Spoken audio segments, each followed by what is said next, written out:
there's obstacles in his way. Is there any influence that can... And we're back. Hello, Kat. Hello, Gary. Hello. How are you all? I'm sort of half asleep, but the cricket is keeping me awake because it's tremendous stuff. I'm definitely not asleep because I've just finished work, so I haven't seen much of the previous session, having been in a meeting and only sneakily looking at it. Well, it was quite entertaining in terms of wickets fell, and then they got some runs. The wicket is entertaining. I still think it's not a great test wicket, but we've had that discussion many a time already. And, yeah, it's been fun.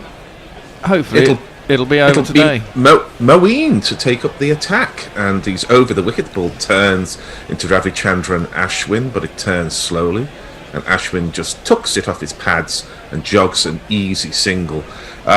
This is, of course, what I love here, because we've got a number 8 coming in and doing his thing with his captain.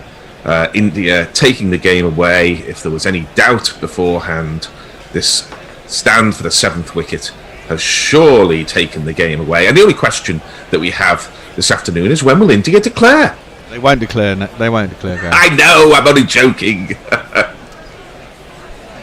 Well, I suppose they might if they get another 100 runs. But the only way they would do it is the same way that Andrea Pirlo took that penalty, I think, in the shootout, where he Panenkaed it down the middle, partly because it would give confidence to the rest of the team, which he stated was his purpose in doing that. And it would be such a finger in the air from Kohli, who's not averse to that sort of thing, were he to declare. But he's happy just milking Moeen here as he knocks the ball to long on, inexplicably back, conceding the single.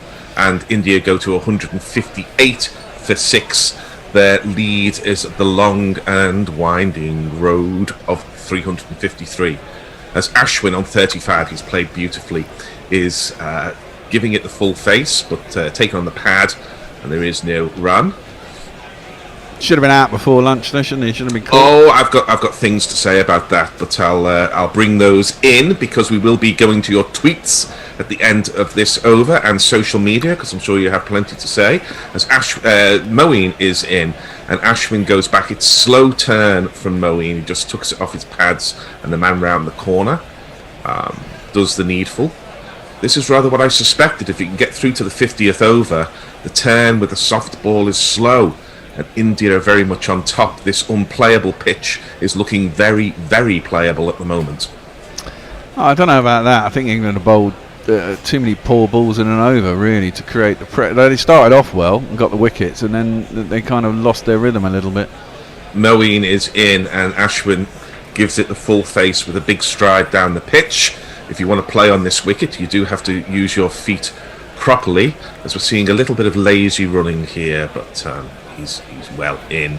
There was no question of a run out. I've already seen one bizarre run out today, and that's enough for one day, I suspect. A little bit of an inside edge from Ashwin, but there is no run. It's the end of a rather quiet opening over to this afternoon session. India 158 for 6, and your social media, please. So we have Mog saying that in Gorilla merchandise-related news, Redbubble is having a 20% off sale at the moment, so you could get an extra shower curtain with those savings. Yes, everyone go there. And Anna Forsyth, hello all, just finished watching Uncut Gems with my flatmate. Has anyone else seen it? And what a strange movie. I don't think I've seen that. I have seen it. Yeah, I watched it. There was a lot of talk about it at the beginning of shutdown over here, so it came out, it was Netflix only, wasn't it? It was a Netflix original, and it came out. No, it wasn't. I saw it at the cinema. Oh, did you? Yeah. Oh, well, there you go. Oh, yeah, but I think it was a Netflix original that they did in partnership with them, so they put it out probably. on cinema. It's quite a good film, actually. Adam Sandler's a bit weird in it, but it's well worth a watch. Comedy, drama, horror? Comedy, drama, I guess. It's a bit sad, really, but it's a good film. Leach is in, and this is defended. There is no run. It's one that Adam Sandler is on edge all the way through, and he puts you on edge all the way through. It's an interesting film. And I think the basketball player, Kevin something, is tremendous playing himself. As Leach is in, and Kohli gives him the full face, and there is no run. What I would say is don't watch it while you've got a cup of coffee at hand, because you really will have the nerves are jangling. Worth a look. Not a great film, but worth a look. Yeah, I thought it was quite a good film. This ball is defended, and there is no run.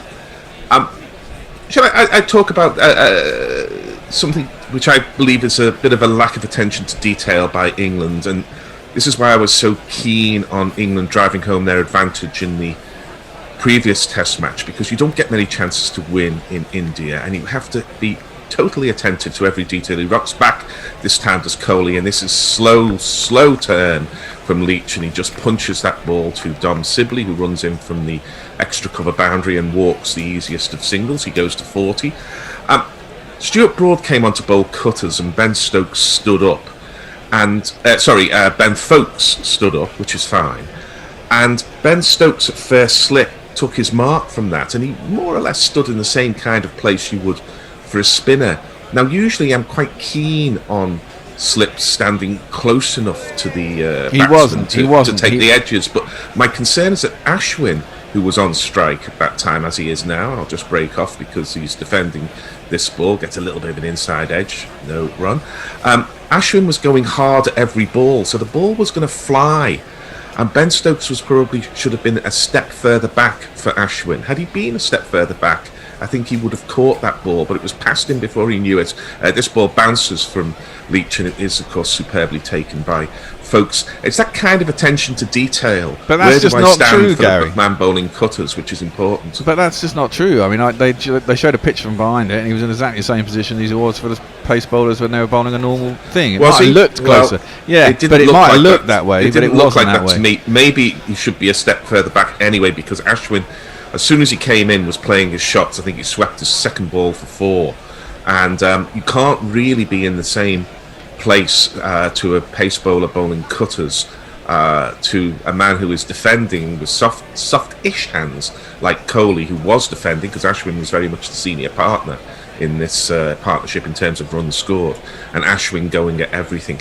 Ben Stokes is a strange slip because he's a little bit like the difference between a great goal scorer and a scorer of great goals, in that Stokes is a catcher of great catches, but I don't think he's that good a slip fielder. He goes back, does Kohli, and just lets the ball hit him, and does the fielding for England, throws the ball back to Moeen, and there is no run. The lead now 354.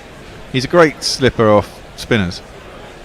Not so much off the post bowlers. He's no Mark Waugh, I'll tell you that, as this ball is very full, and Kohli slaps it with that bottom hand drive that's so popular these days, through extra cover for one of these. There's not one boy for me, I must have two. We should have some jingles for the bowlers. I'm going to play them, you can talk over the top of them. Shouldn't touch. Move over, AMLO. I like it too much. Move over, AMLO. You're one hairy dish I love unconditionally. It's Moeen Ali. Kohli goes to 44, and he also goes to the ball, which he's done very well in this innings. He's set himself up to defend the ball on a 5th stump line right under his nose. He's not staying leg side of the ball and trying to punch it. He's getting his head over the ball and smothering it. There's a lesson here for England when it's their turn to bat. Moeen is in, and this spins, and Kohli, knowing he has no leg slip, was looking to just nurdle that round the corner, but he didn't get anything on it, and there is no run. We'll come to your tweets and social media at the end of this over. They do get through them quite quickly, which is laudable. Moeen close to the wicket and over the wicket, and he goes fully back, does Kohli, fully forward, fully back, play the ball under your nose. Anybody would think this was innovative technique we're looking at here, instead of the way spin has been played in India since triangular tournaments before the Second World War. Indeed, possibly even before the First World War. As tosses this up, does Moeen. It goes to the man at short leg, and there is no run. India 163 for 6. Your tweets. And a Forsyth, again, talking of Redbubble and there is no run, is that design coming up again soon? Should I wait till it comes up to buy some stuff? It will be coming up. There is no run. Hendo was wrong. He thought I put all the designs up. I managed to get 4 designs up yesterday. I've still got 2 more to put up, and I'll probably get around to them at some point later today. Yeah, there is no. Hold your horses, Anna. It'll come. Yeah, there is no run. Sounds more like washing instructions to me. I want to try and find out more about what your work meeting was about, Kat, but perhaps we'll have opportunity later in the day. What is your real work, Kat? Well, we'll get to that eventually. I mean, there's one more tweet here. We'll save it for the end of Leach is over. Yeah, because Jack Leach is in. He's got 2 slips. He's got a backward point. Nobody catching on the leg side. He rocks back, does Ashwin. Much looser in his technique than Kohli, but most good batting partnerships are contrasting styles, and these 2 are contrasting styles. He just nurdled it into the offside, and there was no run. Ashwin's 35. He's batted absolutely brilliantly in the conditions and in the match situation. He goes back this time to a ball perhaps he should have been forward to, but it's slow turn now, so he's got plenty of time just to knock that down to second slip, and there is no run. I did think this pitch would go quiet as it baked and as the ball got old. It comes down the track, does Ashwin, but plays the ball with his pad, the bat slightly behind, and there is no run. I did love it when Kohli ran on the pitch just before lunch, got a warning from the umpire and contested it. That's what Test cricket's all about. Just take every advantage you can. He goes back to Ashwin and just nudges this into the vacant space on the leg side. No short mid-wicket there, Bear. Yeah, I mean, and they take the easiest of singles. You see, that's again a lack of attention to detail. Well, the pitch is slowed down. The ball is so soft that even a ball from outside off stump can be worked to short mid-wicket. Well, it wasn't outside off stump. It was pitched outside leg stump. It was a bad ball. It was short, and it shouldn't be. You know, you can't. Well, you can't set fields for bad balls, but you shouldn't be. I mean, I would have a short mid-wicket. But it's so slow it can be worked to the leg side. Not if it's full enough and on the right line. Well, not every ball is the same. Kohli just rocks back and defends this. There is no run. Kohli has 44. Ashwin has 36. In innings like this, you always get a partnership. The question is what you do as a fielding side when the partnership comes along. And the game is drifting a bit here for England as he goes back to Kohli and nurdles it to the man who is at short mid-wicket now, who is Moeen. It's the end of the over. India 164 for 6. Your tweets. Armchair Cricket Podcast saying, what is this with Chicheswa and unlucky dismissals this series? He's dropped his bat while trying to scamper back after tapping the ball to short square leg, not what he would want after getting his eye in. Yeah, he got caught. Did he get caught out off his foot as well? Or something? There's something weird happening. No, I think the ball hit Ollie Pope, didn't it? That's right. Yeah. It ballooned, always like a ball that balloons. And yeah, he is finding unusual ways to get out, which rather makes me suspect there's a double 100 in it somewhere here for Pujara, because one day that luck will turn. And Leah also says, this pitch is unfit. What other explanation could there be for noted rocket between the wickets, Pujara, to get run out? Good point, Leah. It was a very curious run out, but these things happen.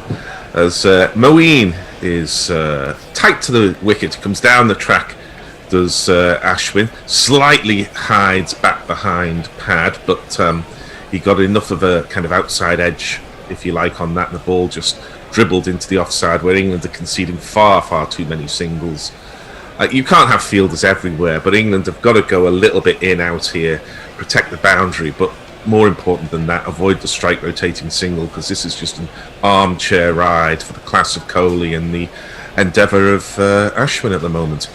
He goes back, does Kohli, and the ball spins past his pad, and it's taken beautifully by Ben Foakes, who is just a delight watching him keep the balance, the glove work, the anticipation, the speed.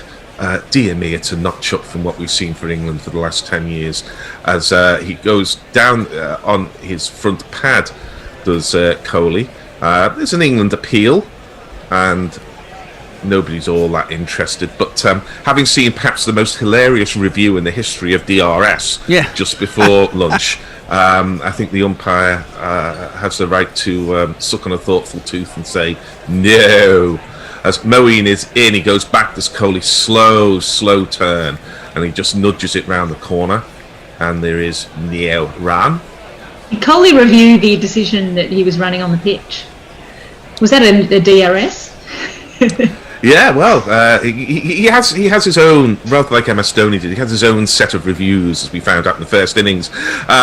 He's had enough of this as Coley, because Moeen is just bowling, not exactly pies, but they're completely non-threatening, and he gets the slug sweep out and a couple of bounces down to the vacant deep square leg, and it's one of these. And if you kids can't listen, then you bound to see the way you get shot for crossing a boundary,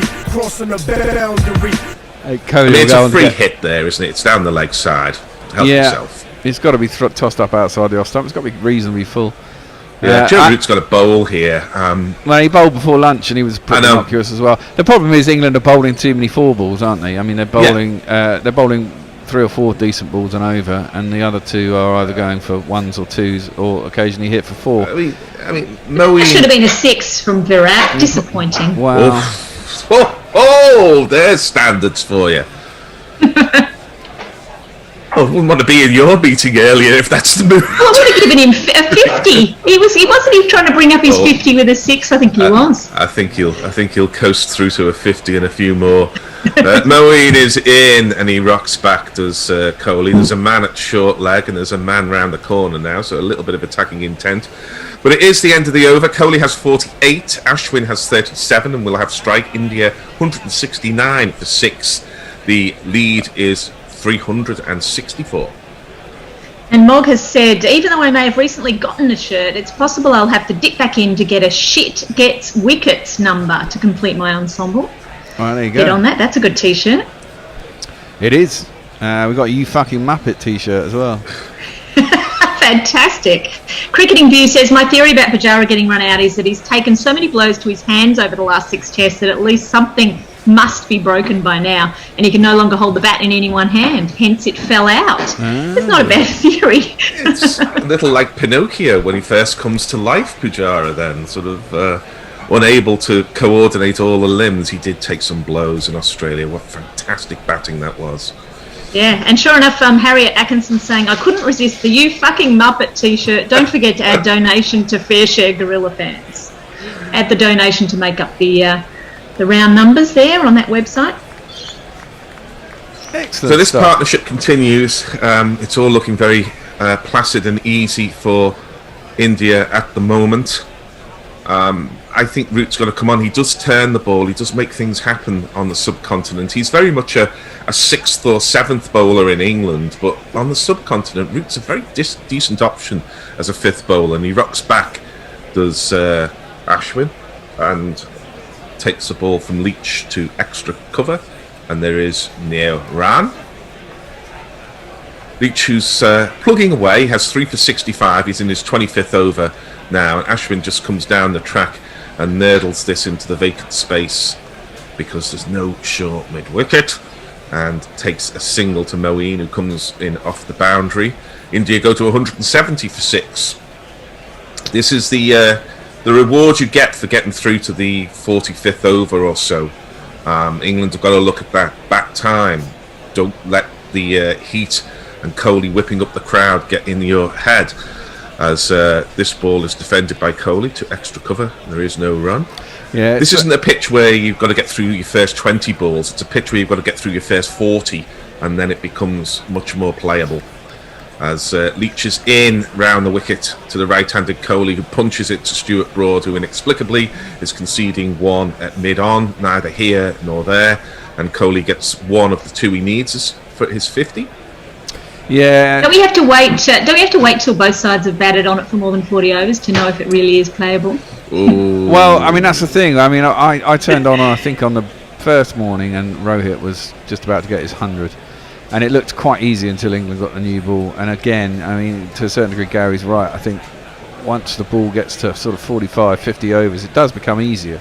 But you've got to get to 50 overs, and England, you know, were struggling the first innings to even get that, weren't they? Ooh. Oh, this takes the outside edge there from Ashwin. That's the first ball that has misbehaved. It didn't misbehave that much, but again, there's the value of a decent partnership. There was only 1 slip in and not 2, and Leach sucks on a thoughtful tooth because he went back there, did Ashwin. It took the glove and went to the vacant second slip. But you make those chances if you're a batting side. Whether England should only have one slip to what is, after all, India's number 8 on a turning wicket with their best you might want to spin slip in bowler a gully. bowling is something that remains to be seen. And we're seeing the sight screens moved. It's always good to have the game stopped for some sight screen movement, I'd say. I don't know why it was out there in the first place. Yeah, only one attacking fielder for England. There's a short mid-wicket and a short extra, though, and this ball is defended. There is no run. England are just letting this game drift. I think they need to make something happen. Broad needs to come on, bowl some cutters. Root needs to come on, get at Kohli and start upsetting them, captain to captain, make it an arm wrestle. But this game is just... England are just letting it go. Well, it's gone anyway, Gary. There ain't no way. I agree, but they're letting the session go. They're just waiting now to get the water torture of Ashwin and Ashar Patel bowling at them, and it's not really good enough. Well, tweets. Some tweets. We have Anindya Datta. Worst pitch of the 21st century is getting better by the minute, surely? ? Hashtag Benjamin Button. No, Anindo, it's not. Oh, well, I never had any problem with the pitch. The game is played in different conditions around the world. And, Madras used to be the fastest pitch in the world. Chennai is not so fast, but this is subcontinental cricket. You've got to expect hard work against a turning ball. Oh, yeah, no, I don't mind that, Gary. I just don't like it taking chunks out of the wicket on day one, which I don't mind if we get a test match which... It has been overbalanced towards spin, but it's not unplayable, and certainly doesn't deserve all this clickbait that people who should know better are impugning the character of the ground staff. As Kohli just eases the easiest of singles down the leg side for a beautifully made 50. He worked hard early on. He's now cashing in. He has 50 from 107 balls, and the word masterclass is used perhaps a little too often, but this from a man playing only his second match in a long while since the first test in Australia. Really, it took a bit of time to get into form, took a bit of time to work out the technique of how to get across to the ball and play it under the eyes rather than stay leg side and try and hit it through the offside. But he has been fantastic since he worked that out. And Ashwin, who's making it look like an absolute featherbed, now just sweeps and helps himself to a single. Oh well, after all that, let's play a jingle for him. 50 runs, your 50 runs. Well done, well done, well done, well done. 50 runs, your 50 runs. The job is only just begun. Ben Stokes fields that next delivery, which slid off the outside edge, but was never at catchable height, and Kohli remains at his crease. As you've just heard from the jingle, 50 runs. He goes back, does Kohli, the slowest turn you'll see, and he just eases that ball down to long leg, and they walk a single. India 175 for 6. I'm wearing my Everton hat, and there's a reason for that. Did you win yesterday? Yes. You take the rough with the smooth if you're a sports fan. Everton won 5-4 against Tottenham in the FA Cup, and a few days later lose 2-0 to a side, Fulham, who are embedded in the relegation zone. That's what life's like. And when you're a supporter, or if it's your team, you have to expect a little bit of thin with the thick. And I think that's what England fans should be doing now instead of whinging about the pitch. As Ashwin comes forward and the ball goes into the vacant cover area and they walk a single. He must have got a little bit of bat on that. Didn't look like it to me, but he did. Well, he goes to 40. I think part of the surprise is that the first pitch wasn't like this, to be honest. Having had the first pitch that was like a proper test wicket, it's kind of like, okay, we're 1-0 down. We're just gonna do it. We're gonna go this way. Kohli goes back and he nudges this to square leg, and he's just getting milked here. Is Moeen. It's the end of the over, 176 for 6. Well, rather like a roulette wheel, we've gone from red to black. So it was always going to be a different pitch.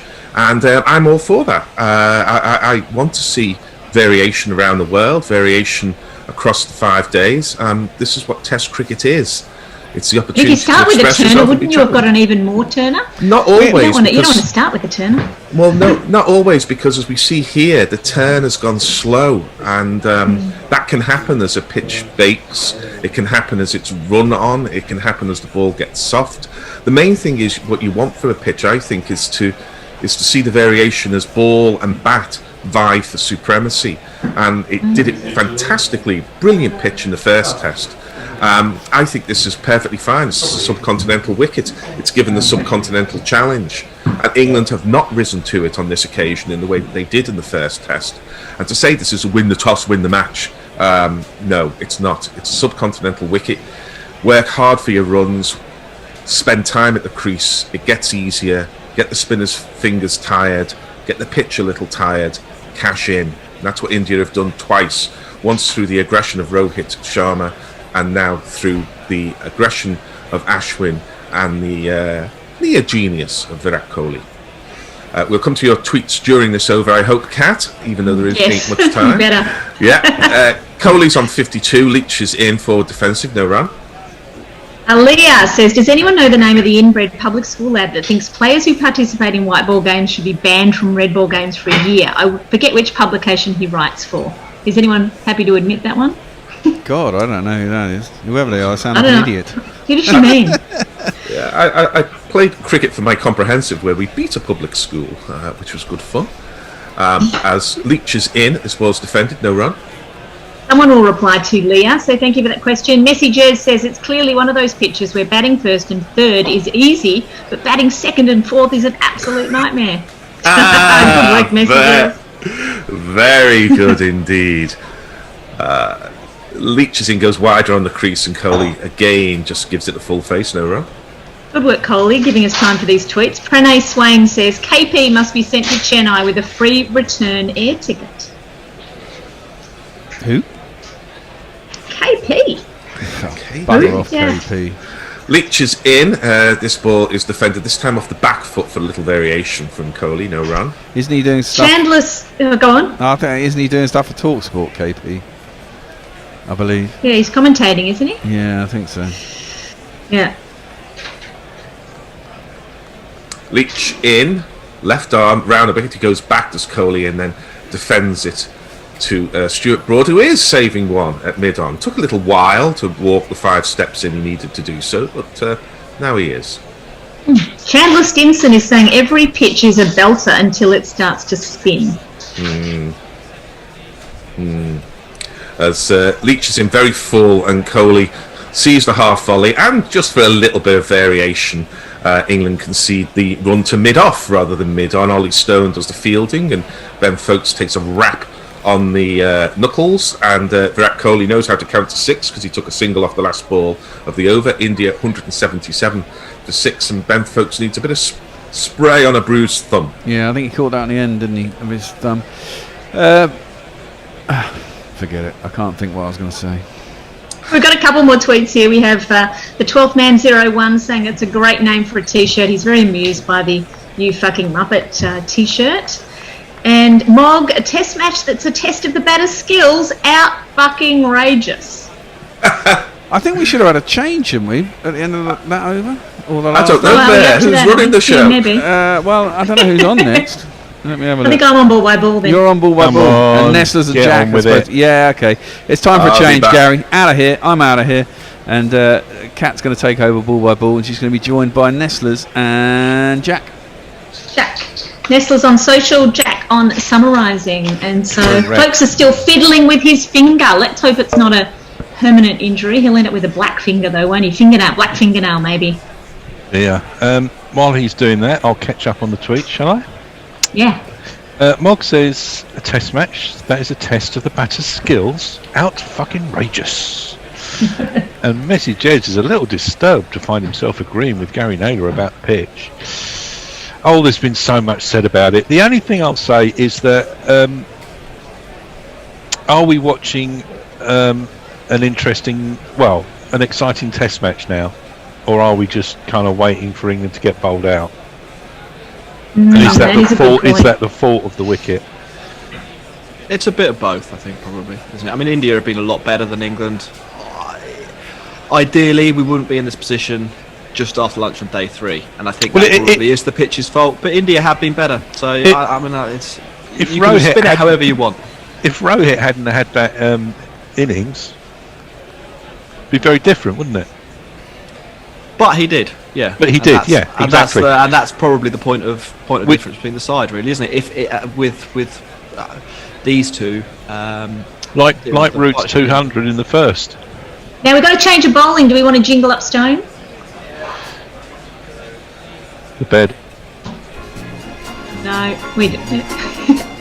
I wish my papa was an honest soul, and any granny comes to and makes it his own. I wish my papa's honest soul, then I'd have a claim of fame of my own.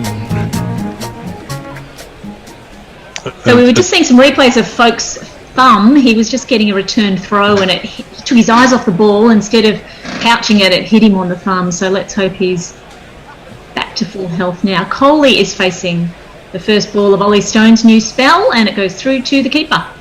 As Adrian points out on Crick Track, Hot Mic, England could have done a lot better in their first innings, regardless of the pitch.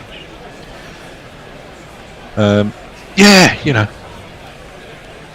if that's you a get good bowled out point. for 130, it's never great, is it? No, doesn't matter what the pitch is. Yeah. They got a chance to redeem themselves now in the fourth innings. Presuming India doesn't bat for 3 days. What do you They can think? still win it. They can still win it, England. I suspect Yeah. they'll give up. Easy. So Kohli's on 53. India 177 for 6. Kohli's facing this next ball from Stone with a very straight bat. It's pitched in line with middle and leg, and he defends it back down the pitch to the bowler for no run. So, Kat, where are you in Australia? Are you in Melbourne? I'm in Melbourne, so there's a bright glare behind me. I've got a window behind me, but it's about 30 degrees today. Piss off. It's a beautiful sunny day. Shut up. Although we're in lockdown, if that makes you feel better. No, I've been in No. we've been in lockdown since about March. Yeah. Yeah, we've had a lot of lockdown here in Melbourne, unfortunately. Feels longer. This partnership now 71 runs as this next ball is to Kohli. It's on his pads and he just turns it around the corner, but no interest in a run.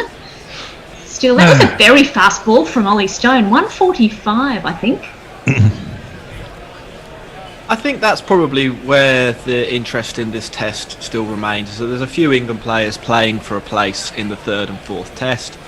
Dan Lawrence will want to score some runs, for example, in the fourth innings. Ollie Stone will want to pick up a couple of wickets here, and Moeen Ali probably. I mean, he could be due for the chop if he doesn't do something. Even Stuart Broad might like to do this, as this next ball is to Kohli. He's turning it out through backward square leg, and they've run 2. So a little bit of scoring now off this over. The first runs from it with 2 balls to come, and India at 179 for 6. Where do you guys think? What about Folkes and the wicketkeeper and Butler and all this stuff? Where do you guys stand on that? Do you think? I'm happy if Butler never comes back. I adore Folkes. He should be the permanent wicketkeeper. Is that an Australian thing, or you genuinely think he deserves? No, a I place in think the he's side? great. Yeah, I think he's fabulous. He is a fantastic keeper, isn't he? Yeah, fantastic keeper. Kohli's on 55, Ashwin's on 40, and Kohli is just prodding at this ball. He defends it out to point for another dot ball. I don't think you can really justify dropping Butler longer term after the last 7 or 8 test matches he's had. I think he averages 50 since the beginning of last year. You don't drop batters who average 50. No, So maybe Folkes gets in on his batting if he does well enough in this series. he had a good innings the other day. Yeah. So we have Kohli again on strike. It's a little bit shorter this time, and he again pushes it out through point for no run. Let's have a look, see what's being said here. Mayank says India need to declare now and try and finish this test today. Dr. Dan has sent in a wonderful picture of the stadium in Chennai. which you can all see on our Twitter feed there. Mog, which bit of Melbourne are you in, Cat? Because in my swank inner southeastern suburb, the weather is fucking ghastly. I'm also in the mid to Middle East. I'm at Meg Lanning's cricket club, which is Box Hill. So that is my region. I've got the cooling on. I don't know if it's really that pleasant outside. It probably is a bit humid. I'd quite like a declaration so we can wrap this up today, to be honest. I don't really expect England to fight that hard. I think there's still time to finish it off if Kohli's brave. But then we miss out, Jack, on 2 days of cricket. As we have Leach coming on, he's bowling around the wicket. He's bowling to Ashwin, who pushes the ball again out to point through the red pitch and calls to say, nope, no run, doesn't feel like running. Would have been a suicide run anyway. Well, I know the bear doesn't want to get up tomorrow morning. Totally selfish. Leach is bowling a ball with a lot of bounce. That's hit something on the pitch. It had an amazing amount of top spin, and it's gone through to folks who almost has to jump up above his head to catch that one. But that is a ridiculous take from folks. That's some reaction time to get a hand on that. Absolutely incredible. Ashwin says, I've had enough of these dot balls. He's cutting a ball beautifully. It's gone gloriously out through the offside for 4 runs. 1 2 ka 4 4 2 ka 1. My name is Lakhan. My name is Lakhan. Brings Ashwin up to 44, so he's pushing 50 as well. That's his age and his score, by the way. Leach dropping in his half tracker for the over to make sure the quota's up. Poor old Leach. Is he the one you dropped, Jack? You sound a bit fed up with him. No, I think Leach has bowled well, actually. I think he's just probably tired. This one perhaps is a second bad ball, but he survives it. Ashwin wasn't expecting that. It's on the leg side, and he just smothers it down and defends that ball for no run. I think, as a few people have maybe noted, I'm not sure England have picked the best team here, and there's a lot of heavy lifting Leach is having to do. Yeah. This is a good ball though, and Ashwin has to defend this one or it would have taken out his middle stump, and that becomes another dot. The partnership is 77 though, so this is going to go on forever, guys. They don't get a breakthrough soon. And why not? I was joking about the declaration an over ago, but if you're India, what's the disadvantage in batting for as long as you can here? Yeah. That's right. You need to give your batsmen some practice. They do lead by 378 runs now. We're in over number 58 as Leach bowls again, getting a little bit of turn. The ball straightened slightly, defended into the off, and that is the end of the over. 183 for 6.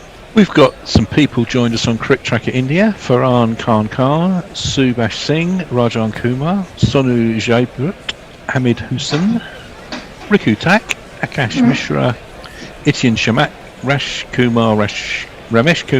Kumar, so good they named him twice, Sukaram Jain, T.R. Bilash, Vikek K.R., Hamadesh Shah Kamarwal, Javir.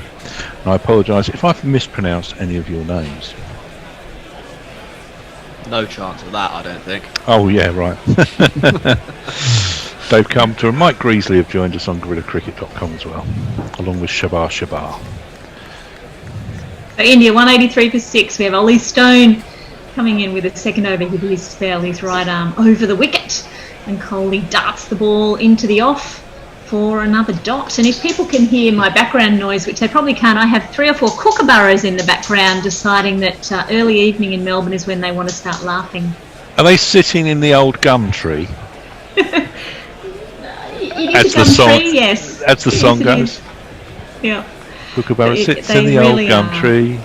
Merry king of the bush is he. Occasionally, if they're well behaved, they come onto their balcony and we feed them little bits of meat. I don't think we're supposed to do that. Actually, don't at me, bird lovers. Kohli's facing Stone. It's a quick ball back of a length, and he holds a very straight bat to push this back to Stone, who picks up Finney's follow through. No run. Jackie's going to think I'm completely mental. You may do as well, but that song is something that we used to sing at school here in England. Yeah. Did you do that in Australia as well? Yeah, it was one of the primary school songs, that you sing. Yeah. I think we did it too. You can sing it in the round, can't you? So Yeah. it's quite good for a class of A bit like girls. the French one, Sur le pont d'Avignon. Yeah, No, you Mary wouldn't. Jacques. That's it. I hope your son Kookaburra sits in the old gum tree in Australian. Of course. As this next ball, it's a beamer from Ollie Stone. It's come out of his hand. Coley's taken it just above waist height, I think, and turned it round backward a square for a run. Along with Waltzing Matilda and Timey Kangaroo Down Sport. Yes, we won't Didn't be sing that mentioning that terrible singer of that terrible song. Do you know what he did yet? Another one of those. Kookaburra sits in the old gum tree is far more innocent and no problems with that one. No. Yeah. I have to think about that. Although you probably So find Ollie out Stone that just lost the grip of person that who one, do you wrote think, it Jack? was in prison or something. Sorry? Yeah. That one just slipped out of Ollie Stone's hand, do you think? I think basically, I'm reasonably sure he's not trying to take Coley out, even though Coley did run on the pitch just before lunch. Bastard! Probably just an accident. England They're are moving the looking. field around a little bit now. They're putting a few more fielders out on the leg side just in case Ollie bowls another one of them. I think maybe some short stuff coming to Ashwin. He looked pretty uncomfortable against that from Jofra Archer in the first test. Maybe England are starting to lose patience with him now. Yeah, that's a good call. Let's see if we can get Ashwin out, they say, before he gets to his 50. It is short, and Ashwin takes it like an indoor cricket shot. He has smashed this one into the carpet. It's going down to broad at long on. It doesn't make it to the boundary. Ashwin runs 2, I think. What do you call that shot, Jack? It's kind of it's basically a two-handed forehand smash. He didn't even get it very well, did he? It kind of came off the end He of looked the like bat. he was clubbing a seal. Is the only comparison I can really draw.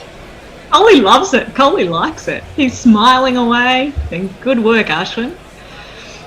So anyway, he's on strike again. He's expecting another short ball. It might be a Yorker. It's not. It's another short ball. He does exactly the same shot this time, sending it sailing out into the deep. It's gone all the way out to the cover boundary for 4. It's me, says she. It's me, says she. Also brings up his 50. Congratulations, Ashwin. India are 190 for 6 with a lead of 385. Really hammering the final nails into the England coffin here. With some strokes that do look a little bit like a man wielding a big hammer. It has to be said. Those kind of shots wouldn't go amiss at the tennis at the moment. Yeah. They are indoor cricket shots, though. When you watch a bit of indoor cricket, it's always the plan to punch it into the ground so that it bounces as high as possible and it's hard to field.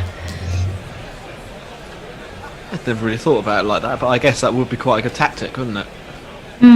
It seems to be the go-to shot. I'm not quite sure. It certainly doesn't belong in normal cricket. It's working for Ashwin here, though. He's played quite well, I think, for his 50. Yeah, and there's another ball to come from Ollie Stone, but he's done his 2 short balls for the over, right? So what will this one be, I wonder? What do you think, Jack? I reckon one of those will not count as a short ball. I mean, I think the one he just hit for 4 was quite wide, maybe didn't get up that high. He's coming round the wicket, so I would probably guess reasonably short. Okay, let's see what he can come up with now. The partnership's worth 84. It's reasonably short. It's way down leg side, and Ashwin takes a half-hearted swing at it. But that is the end of the over as that goes through to the keeper. 190 for 6. Let's have a look here. Oh yeah, there's a fair bit here. Anna Forsyth. Any pitch post-mortems will no doubt neglect to mention that out of the 16 wickets they've taken so far, 12 have been for under 15 runs. Rohit batting brilliantly in England, very much not. The match got away from them. Ashwin on for a doughty ton, says Mog. Some people hope so.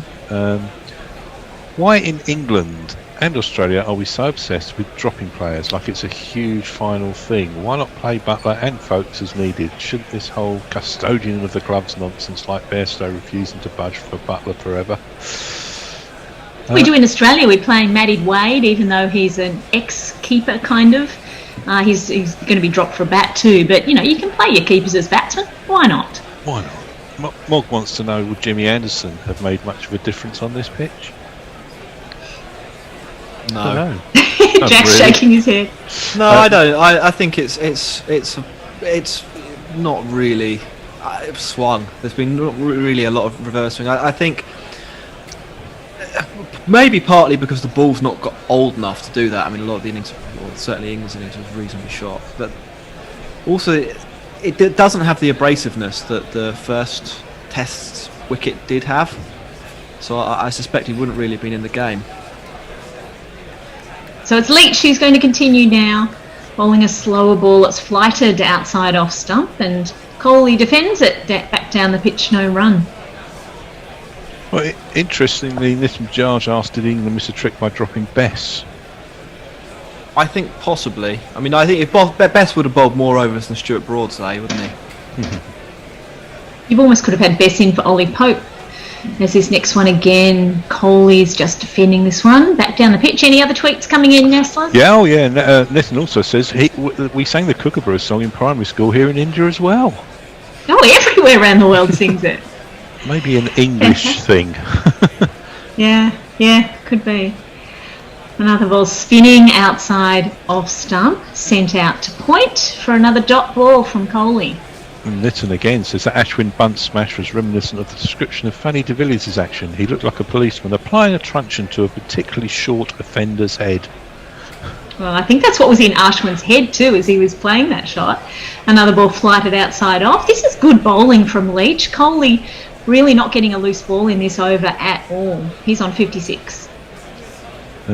Johnny Rogers says you can play Butler as just a batter. Having now seen Fulks keep, I find it hard to justify not having him keeping wicket for England.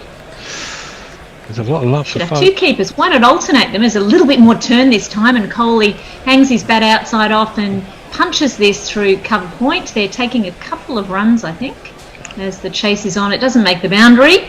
Comes back to Folkes, and just a couple of runs so far from this over. Angelic Scooter says, morning gents, an evening catch joining you after a day of study, hill climbing and tennis watching. So have the English members of the commentary had their will to live sapped dangerously? Nah. Last ball will be over. It's a little push from Coley into the off, no run, and 192 for 6 is the score. Are we up to date on tweets or a few more? Pretty much up to date. Let's have a look on YouTube. Scat says on YouTube, I've been listening to y'all's commentary for the whole of this test series. Would appreciate less complaints on the pitch. Yeah, touch of double standards regarding the dusty pitch while praising the green pitches. Every team has their home pitch niche. Otherwise, been enjoying the bants and the little jingles. Haha. Yeah, I mean, Scat. It's a topic that has been flying around the last couple of days on social media and stuff, and I think we've said what we've said about it.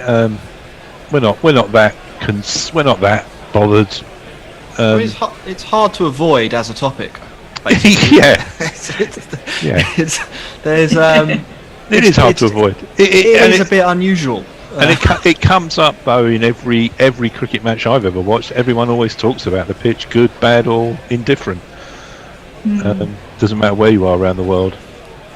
It is just, we're in India, and there you go. Deal with it. Get out there and hit runs. That's what I say. Not. Yeah.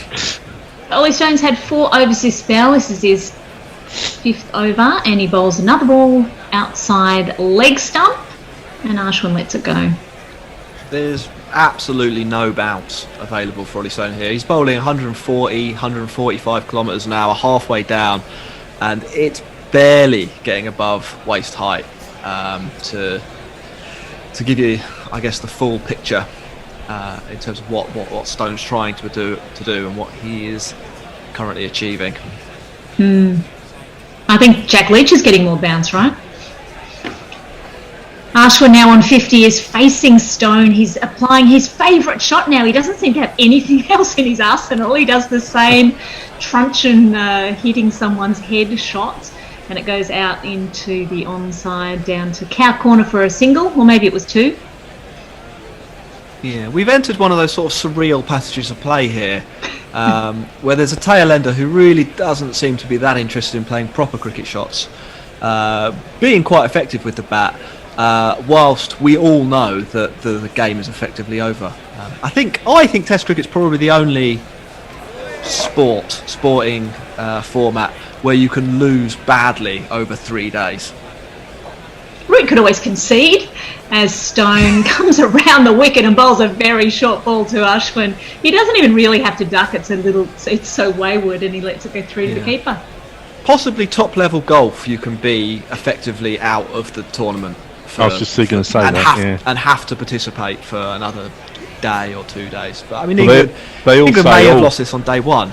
Oh, they're professionals. They won't give it up. So you're right, I think, Jack, they're just playing for their individual glory now, and why not? Continue on. And Ashwin, I think he's been given free rein from Kohli, actually, to score runs however he likes, and he's on the pull this time, and this is Kohli, and you're getting another single out back with a square. 194 for 6 is the score. India lead by 389 runs in their second innings. The only thing I suppose different with golf is further up the. If you can't win, you can win hundreds of thousands of dollars, can't you? The further up the thing you get. Yeah. That does add a different dynamic to the battle for 20th place. There are guys out there who just, they're cash machines, aren't they? Don't win anything. So Ollie Stone again bowling to Ashwin, turns the ball around the corner backward a square for no run. Lots of pace up. Ollie Stone's actually bowling short to both these batsmen. He's just letting out his frustrations, Jack, do you think? Maybe a little. I mean, maybe it was sort of worth trying from England to see whether they could dislodge one of these two. The batting pair at the moment, they've got kind of a straight man, funny man thing going on, haven't they? They make quite a good comedy duo with Kohli playing traditional cricket shots and Ashwin sort of doing whatever he wants and providing light relief and slapstick humour. And Kohli laughing at him too, I think, Jack. You've nailed it there. So Ollie Stone coming in, and this time he's bowling, and the ball is sent out into the offside by Ashwin, and there's no run. That's the end of the over. End of Stone's over. He's none for 19 from his 5 over spell. India at 194 for 6 after 61 overs, and we'll have some tweets from Nestlers. Adrian on Hot Mic is suggesting that the market is indicating that India will declare with a 450 run lead if they aren't all out by then. No chance of that at the moment, I would say. But Get your bets on. They might declare. Josie Oakes said he's looking at a cloudless sky in Johannesburg and 19 degrees. Isn't the Kookaburra Sits in the Old Gum Tree the song that allegedly contains the flute riff from Men at Work's Down Under? So they lost a fortune over it. Yeah, they were sued, I think. Yeah. They were sued. Whoever wrote Kookaburra Sits in the Old Gum Tree sued them. I would have thought that person was long dead, but anyway. Oh, yeah. Well, you get the family, don't you? The estate, the lawyers. I thought it would be sort of one of those folk songs that is in the public domain. Yeah. Should be. It sounds like it's been around for a while, given the tweets we had about it. Linton says, how to take wickets as a seamer on Indian tracks. Mako showed how in the 80s. Speed through the air, full and fast, especially to the lower order. Well, now we're going to have Moen coming back on, and if I was Joe Root, I think I would just mix up the bowling as much as possible with these two. Just let everyone have a 2 over spell and not more than that. And give Broad another go. Come on. Doesn't he deserve another chance, Jack? I don't know if he fancies it. I think Stuart Broad's sort of one of those people who... I mean, he was liking tweets about how bad this pitch was, wasn't he, on Twitter, which I'm not sure is the most professional thing to do. But I reckon he's quite happy to be a bit of a passenger for the rest of this test. Have a swing with the bat, maybe tomorrow morning. And then relax by the pool for a few days. How did he go with the bat? I don't know. I can't remember actually. Oh, he was bowled by Ashwin for a duck. Yeah. Well, let's have Anderson back then. I think whoever was suggesting that's probably probably correct. So most of the time this innings we've had Leach bowling, but now it's Moen coming in, getting a lot of turn. The ball goes on to strays onto the pads of Kohli, turns it round the corner and gets a single. Very competent traditional cricket shots, as Jack was saying, from Virat Kohli. He moves to 60. Yep, he does. I don't think there's really much more to say about Kohli. He's batting well. He's moved to 60. Jack Leach has had 28 overs. Moen's had 21. So the spinners taking the lion's share. But Joe Root's only had 4. So I think whoever that was, Jack or Nestler's calling for Root to come back on and have a bowl. Maybe he is. Maybe it'll be the next over. Someone else will be calling that one. This is my last over, I think, before we have a change. So Moen is coming in. His partnership now with 89 runs. And Ashwin smothering the ball, dribbles down onto the pitch, and someone else picks it up for Moeen Ali and sends it back to him. I wouldn't mind seeing a bit more of Dan Lawrence. That was an entertaining over before lunch. Yeah, he's bowled the 1 over in this spell for 7 runs. A ball wrapping Ashwin on the pads, and I think Folks' half-hearted appeal was just to keep his hand in practice or to stretch up to the sky. Yeah, didn't have a lot going for it, I don't think, did it? Hit above the knee roll, Ashwin was outside the line, on the front foot. Might even have gloved it.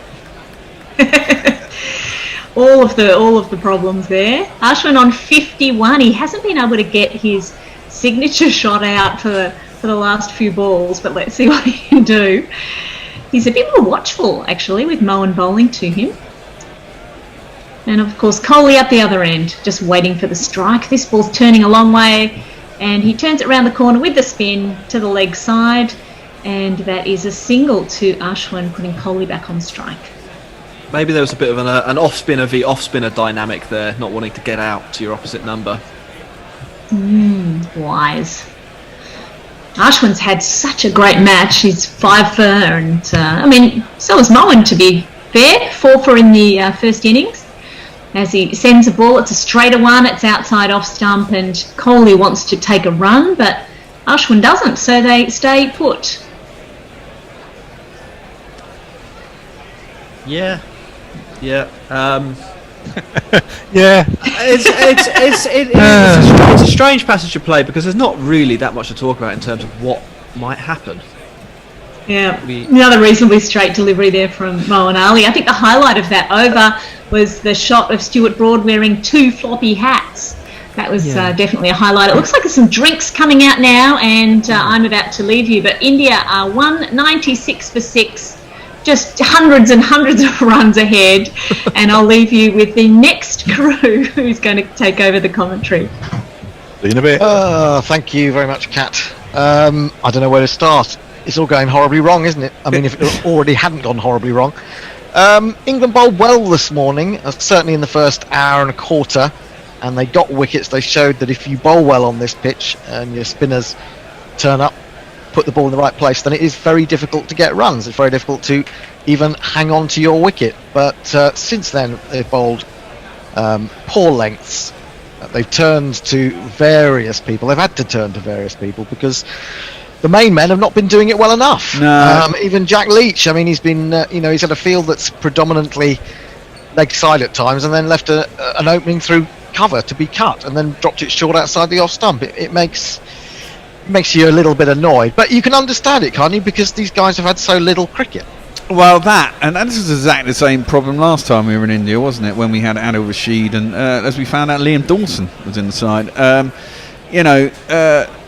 You cannot give 4 balls an over, because as soon as you do, you can just defend the rest of the over, and you still go along at 3.5, 4 and over for the innings. And if you can do that and you're patient, you'll still build a big score. You've got to be on it, and you've got to be bowling maidens, and you've got to be bowling overs that only go for 1, and a hell of a lot of dot balls, and keeping the batsmen occupied in that sense. And England just haven't.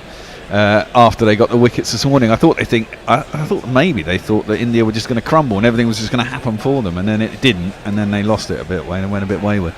Yeah, I think you could be right. I think they thought that there was going to be a ball with someone's name on it, Even someone as good as Kohli, certainly someone of the ability of Ashwin, but they just haven't been able to pick it up. And I mean, you've got to say these guys have batted well, but no, they haven't been tested as much as they should have been, I don't think. No. And I think there may be something again to this point that once the hardness goes out of the ball, when it becomes really soft, that it becomes less dangerous. It's not taking so much out of the pitch. It's still turning, but the bounce is not causing so many problems. Well, exactly. I was going to say, I hate to say it, but Gary's right on that point. I don't know what point that was. Well, the point, it's a lot easier to ball gets. I think after about 50 overs, when the ball gets really quite soft, then it does become easier to bat. But you've got to get to 50 overs, and England probably didn't even won't get to that, will they? Yeah, I mean, that's the problem. England can't get to 50 overs. They need to get to 50 overs and have two capable batsmen still at the wicket. Otherwise, it's kind of pointless. But then you've got to score all your runs in 30 overs before the new ball's due, which isn't going to happen. You go absolutely crazy in those 30 overs. Absolutely. India are 196 for 6. This has been a remarkable partnership between Kohli and Ashwin. Ashwin, above all, 52 not out. He's having an absolute stormer of a game, isn't he? With ball and now with bat. The 7th wicket partnership's now worth 90. Absolutely. He was dropped by Stokes, of course. He was dropped by Stokes before lunch when Stuart Broad finally and belatedly got an over. And you think, well, how costly that is. It's not costly because England aren't going to win this. I mean, that's clear as day. But just making this Indian team think that our spinners and our bowlers aren't quite as poor as they appear would have been a nice boost for them, I think. I think it's part of that is as well. We're not in the game as well. It does make it harder as a bowler as well. You see the game's lost anyway. You're striving to get that perfect ball as well. Which I think if England were more in the game, they'd be more patient to sit in. But they needed to force the issue, didn't they? What the hell's Stokes doing? Ben Stokes is doing a handstand at slip, and that kind of suggests what the England attitude may be. Although maybe that's his way of warming up. I don't know. He was bending there as well. No, he's walking on his hands. He's entertaining the crowd, Hendo. He should really do that on the boundary edge, shouldn't he? To be honest, very clever. I prefer England to stay upright and bowl better. But then, I'm an old traditionalist. It's very difficult for England. They're just waiting for the declaration now. I didn't understand that little interlude of Ollie Stone trying to bowl short with a very ragged ball. I think it was just because it was Ashwin, being swatted all over the place by Ravi Ashwin. What was that all about? Well, I think they thought Ashwin's scared of short stuff, and they give it to him. Everyone gives it. Yeah, but I mean, this ball is now dead, officially dead. It's 62 overs old, and he wasn't getting it above sort of waist high, was he? No, really, maybe just a bit higher than that because he was playing that forehand smash. Anyway, Broad is back into the attack for only his 3rd over of the day and the innings. The first ball is driven back at him quite smartly by Ashwin. He half stops it and then is helped out by his fellow fielder. Should we jingle up Broady because he hasn't had a lot of bowling? No, he hasn't. We haven't had his jingle very much. Here we go. Sweep the leg, Broady. Got the best headband around. Something has gotta keep her down. Got the best headband around. Your ego ain't gonna be kept down. Got the best headband around. Even though your hair is thinning now. Oh. I'm not sure what he did there. Did he find the outside edge, and was that dropped by Ben Stokes standing up? I have a feeling it Stokes. was. I think it's Ben Folkes for a start. Ben Folkes even. I'll get mixed up. I'd like to see Ben Stokes standing up, actually. Let's have a look. It was a leg cutter, or attempted leg cutter. I'm not sure it took the edge. He'd come up a little bit higher, hit him on the pad, the wicket-keeper.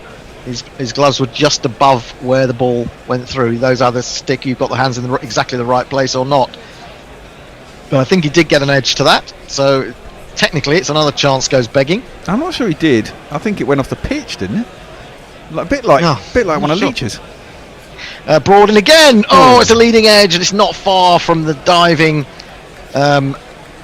Pope at short extra cover, but it does evade him.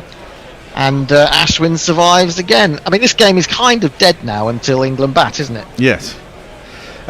Someone on Hot Mic, Adrian, says the market is indicating India will declare at 450, which is about right. I mean, they could bat forever and ever and ever if they're still in. They've got 2 days left after this, but I do think it's a bit pointless to get a 550 run lead when you like to bowl England out for about 100, if that.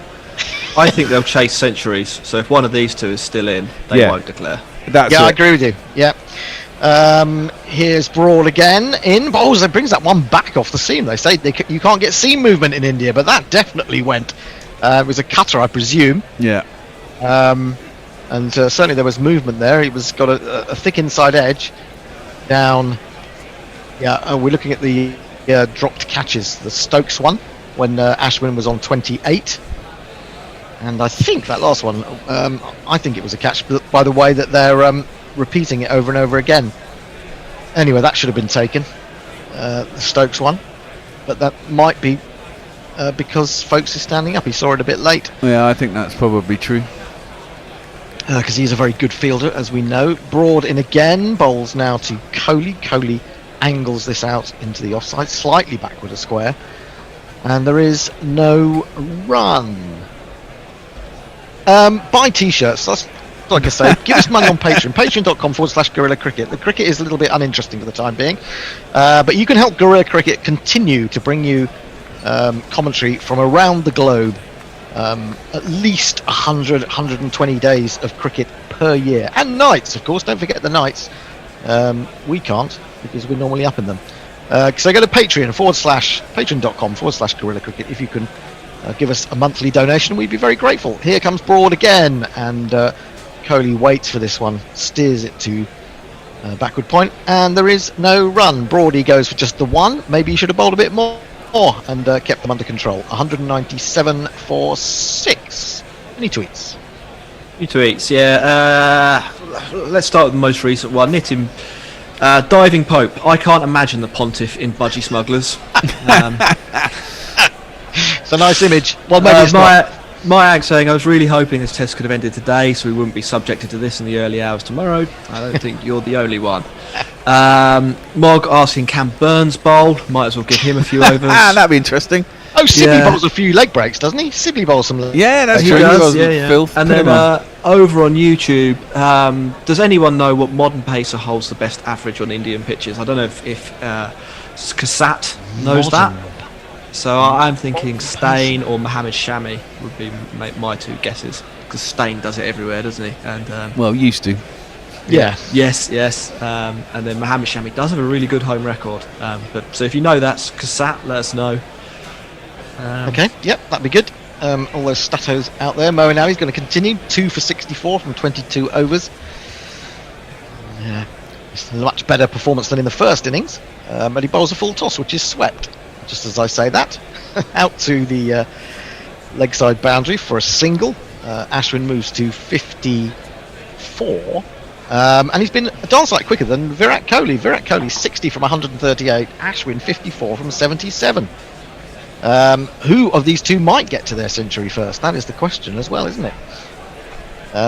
92 this partnership worth. They were 106 for 6, but if the game hadn't been taken away from England, then it sure as hell has been now. Well, if we have to wait for them to both get 100, they'll have a lead of 480. It's way too many.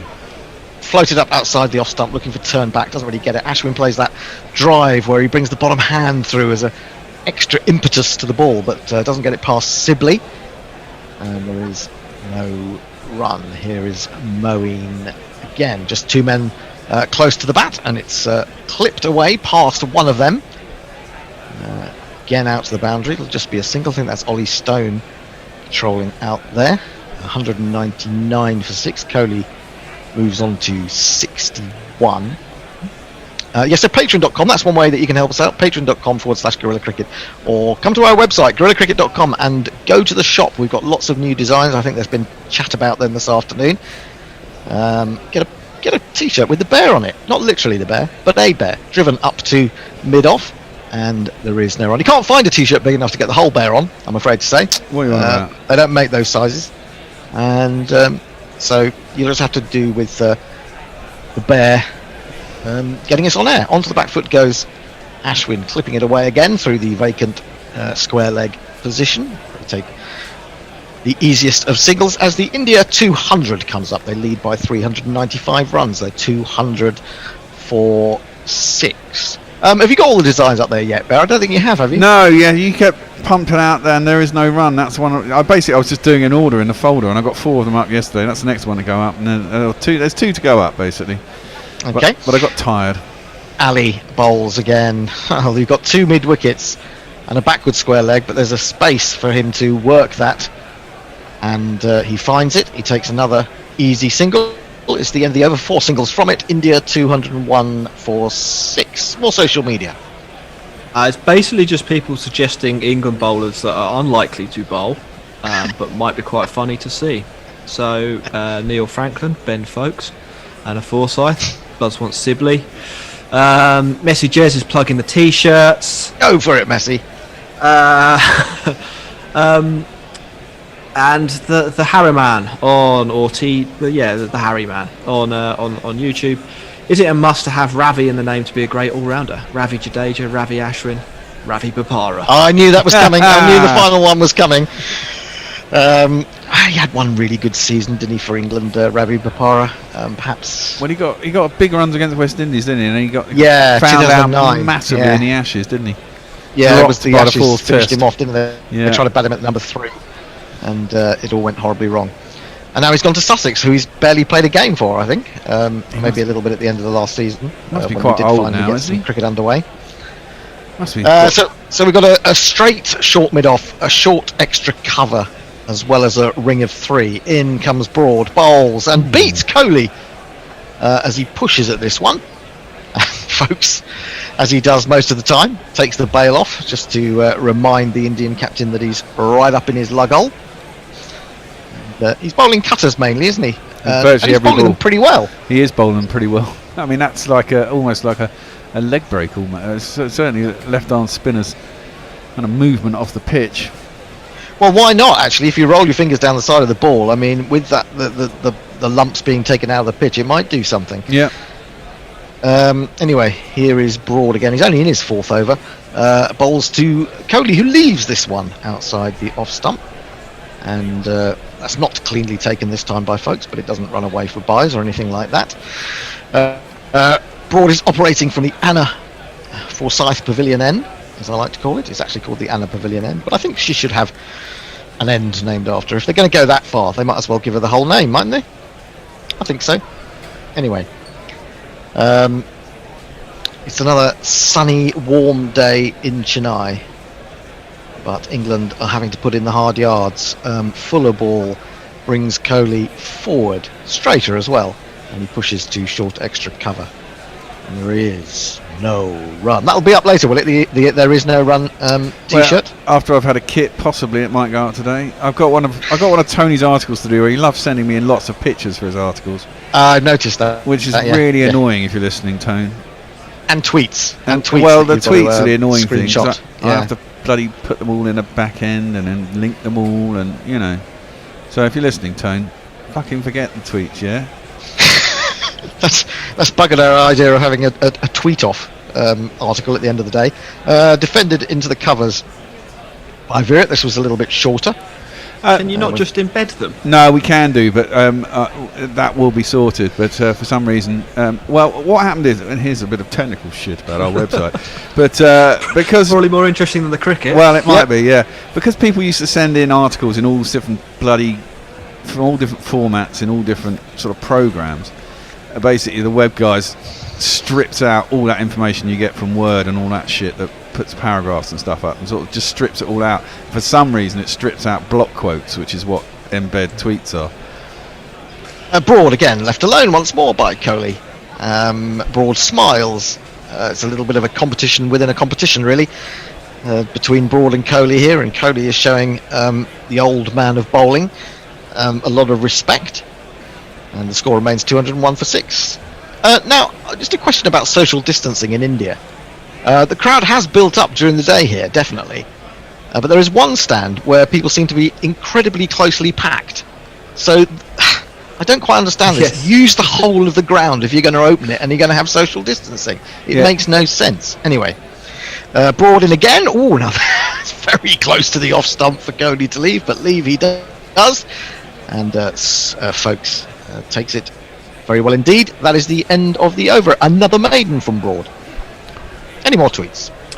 I get to pat myself on the back for this one. So the modern bowler, or the modern seamer with the most, or the lowest bowling average is Mohammed Shami.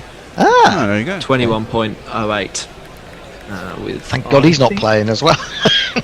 62 wickets. Well, I think there's the possibility he'll be back for the day-nighter, which wouldn't be ideal, I don't think, for England. But not really, no. But if he is, maybe we'll get a more interesting pitch. I mean, I think we're over the pitch debate, but I think it's if we get a pitch that's suitable for Shami, it'll be suitable for England's bowlers, and you could, again, you might have a tighter test. Yes, which I think I would enjoy more. Yeah, I think everyone would. I mean, this has been a bit of a slaughter, isn't it? And England did bat well in the first innings, but pitch debate, blah blah blah blah blah. Can I just say, as well as T-shirts everyone's pumping out, you can get loads of other shit as well. I think when we get an office finally and someone actually invests money in us, we've got so many designs now and they're all on clocks. And I've had this idea that we're going to have like a trading office wall, and we're going to have every single GC clock on the wall with different time zones and their name above it, like Tokyo and New York and shit. And it's going to look really damn cool. So get the clocks; they're brilliant. Moen starts new over, and this jumps from round the wicket on Ashwin, who goes back to it. I think England have got to learn from what Ashwin's been doing, and Kohli to a certain extent. They've got to go back in their crease a little bit more, because when it does explode, they've got a little bit more time to try and play it. Pushing at balls like that, you're in no man's land, really. You're stuffed. Well, it also depends on the length of the bowler's going to bowl, isn't it? Well, better than ours. This is pushed past the close fielders on the offside. Root jogs around to his left from mid-off to do the fielding, and Ashwin takes another single. Not just clocks, but things like mugs. We're going to have loads of mugs in the kitchen of the new Gorilla Towers. We're going to have... We'll have bath mats. Hopefully we're going to have a new shower curtain put on there. Perhaps with you on it. Well, possibly, but no one ever uses the shower. I suppose for a couple of well, they don't. People stay there, don't they? People do use the shower. I mean, I wouldn't. Not, I wouldn't step in it. Why? It's clean. What are you trying to fucking say? It's not always clean. I cleaned the bathroom. In fact, I cleaned the toilet before this series. It was fucking filthy. Ugh, okay. Well done. We've got a man at short leg. We've got two mid wickets fairly short as well, and he's staying around the wicket to bowl to Kohli. Kohli just presses forward and pushes to extra cover, and there is no run. 202 for 6. The lead is 397. Here's Moen again. Maybe you should have bowled round the wicket a bit more. Always again a massive appeal from round the wicket. It's been given. Hey. Well, you may not have Nerish and Dick Weller giving it the jazz hands, but literally Ben Folks was like a jack in the box. He was just jumping up and down, leaping. Kohli doesn't think it's out. He thinks it's too high, and it may well be so, because actually the bounce, as we say, is quite high on this wicket. Well, it is, but when the old ball is not. I was actually looking down at the computer when it hit, so I'm going to have a look at this and I'll tell you my judgment. It's quite full, isn't it? But he has gone back.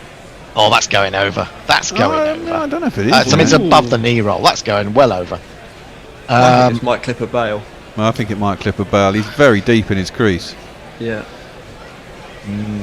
Well, I thought hopefully it does. Quite a lot. I mean, I'm with you, Jack. The Axar Patel one was a lot lower, and that actually ended up only just clipping. So I think. Yeah, but Axar Patel was right forward, and Virat Kohli is right back. No, but it hit the back leg there. It wasn't like he'd got forward. He hit the back leg, the one with Axar Patel. Yeah, but he was still so far forward that his back leg was still over the line. I mean, Virat Kohli is right on.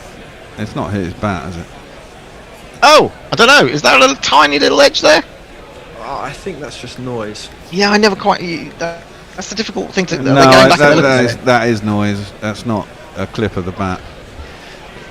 Well, they're both noise over again. They're having a look at it again, and I think that's what's going to be overturned on. No, because that's noise there. That's no more than the noise previous. You can't say that's hit the bat. Well, I think if you're the third umpire, you can say anything in this test match. I reckon these guys can, yeah. Oh, it might just. I think it's going over. No. Oh, it's umpire's call, and Coley is out. Well called, you two. I got it horribly wrong, and Coley is on his way. Oh well, I think it was a bit unfortunate to be given out in the first place, but hey ho, something's gone in our favour.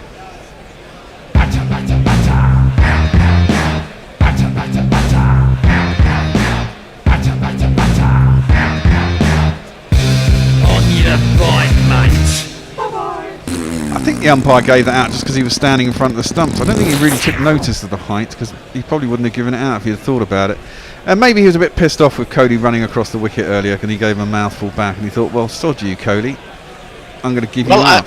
I have to say, Chris Silverwood looked a bit surprised when he saw the final replay, the ball tracker. Yes, he did. Coley goes for 62 from 149 balls, but he's done his job. At least we won't have to wait for him to get a century. Ravi Ashwin, if he's going to get it, is getting it a lot more quickly. And can we now say that Coley is Moeen's bunny? That'd be nice to think, wouldn't it? Yeah. Well, he's getting a lot of ribbing from Jack Leach out there. That's probably what he's just said to him, because they're grinning broadly.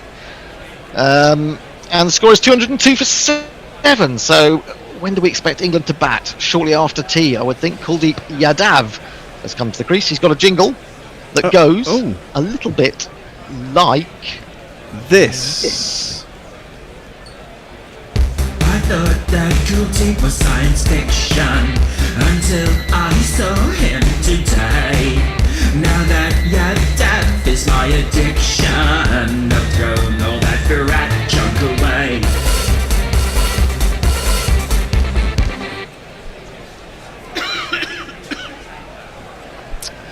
It's finished. A couple of tweets. I wasn't sure. I could hear it in the background very, very, very faintly. Yeah, a couple of tweets. Mike, I've just seen the county championship might be postponed, while at the same time Bojo and his gang of twats claim restrictions would be lifted in March. Do you think it will happen at the normal time? What, the anyone's championship? guess. Yeah, Anybody's guess. I mean, I do think that clearly cases are coming down. The over 60s are going to stop dying because they're all going to be vaccinated, and it's all to do with the amount of people in hospital, isn't it? And intensive care. I don't think they care that people are dying necessarily. No, they don't. It's they the don't fact care that they're dying. blocking up the hospitals and nothing else can be done in the hospitals. And once it becomes an acceptable death rate and an acceptable hospital admissions rate, then they'll let us all die how we like. Yeah, afraid so. 2 slips, a silly point, and a short square leg for Kuldeep Yadav. He's a left-hander, and Moeen will continue to operate round the wicket. He's in. Oh, he bowls him a horrible full toss, and that's been the problem in a microcosm with Moeen Ali. He's bowled too many awful balls compared with the good one that just got rid of Kohli. And the good one that got rid of Kohli in the first innings as well. Well, this is the thing, isn't it? It's getting your length right on these wickets. It bowls to Yadav again, a mixture of bat and pad. I thought from memory it would have been pad first, but seemingly not. That is the end of the over. First wicket since lunch. India 202 for 7. Just going to fly through a few more tweets, if that's quickly, Bear, if that's right. Leah, while we're on the whole honouring by naming ends thing, when a Warwickshire going to honour Ian Bell. Nitin saying, but Dale Steyn was, depending on the cut-off, is in the frame as best modern bowler, modern seamer in India, averages 21.3. So, make sure I read that one out, aren't I? Johnny Rogers loves the broad jingle. Bernie asking, why are we being so negative? England can still win this. Harriet Atkinson saying that she has a blackbird in her garden or on her roof.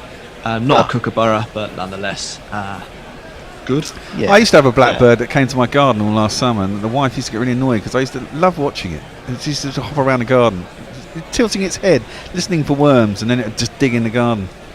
Listening for worms. What sort of noise do worms make? I don't know, but if you're a bird, you can obviously pick them up. Is it? Yeah. They growl. Oh, they growl. That's what they roar.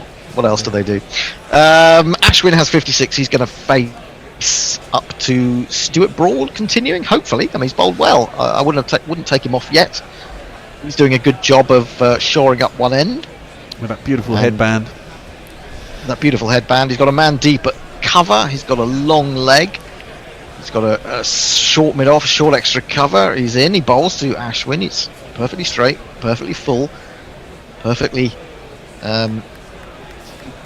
asking the question of Ashwin to get behind it. Do you think which he does? Do you think with even though Folks is standing up, Ashwin's expecting it full?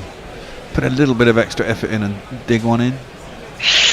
Well, I don't know. You don't want to really kill your wicketkeeper who's doing so well, do you? I mean, if he's not expecting it, unless he's given him the signal. Well, that's a good point. You're giving the signal. But he's got a helmet on. God damn it.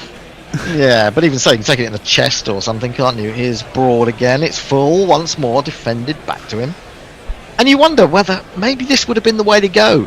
Broad bowling with folks standing up to the stumps, because I'm thinking maybe they were batting well outside their crease to Broad when he has bowled in this match so far. But it's just making them a little bit more honest, isn't it, by having folks standing just behind them.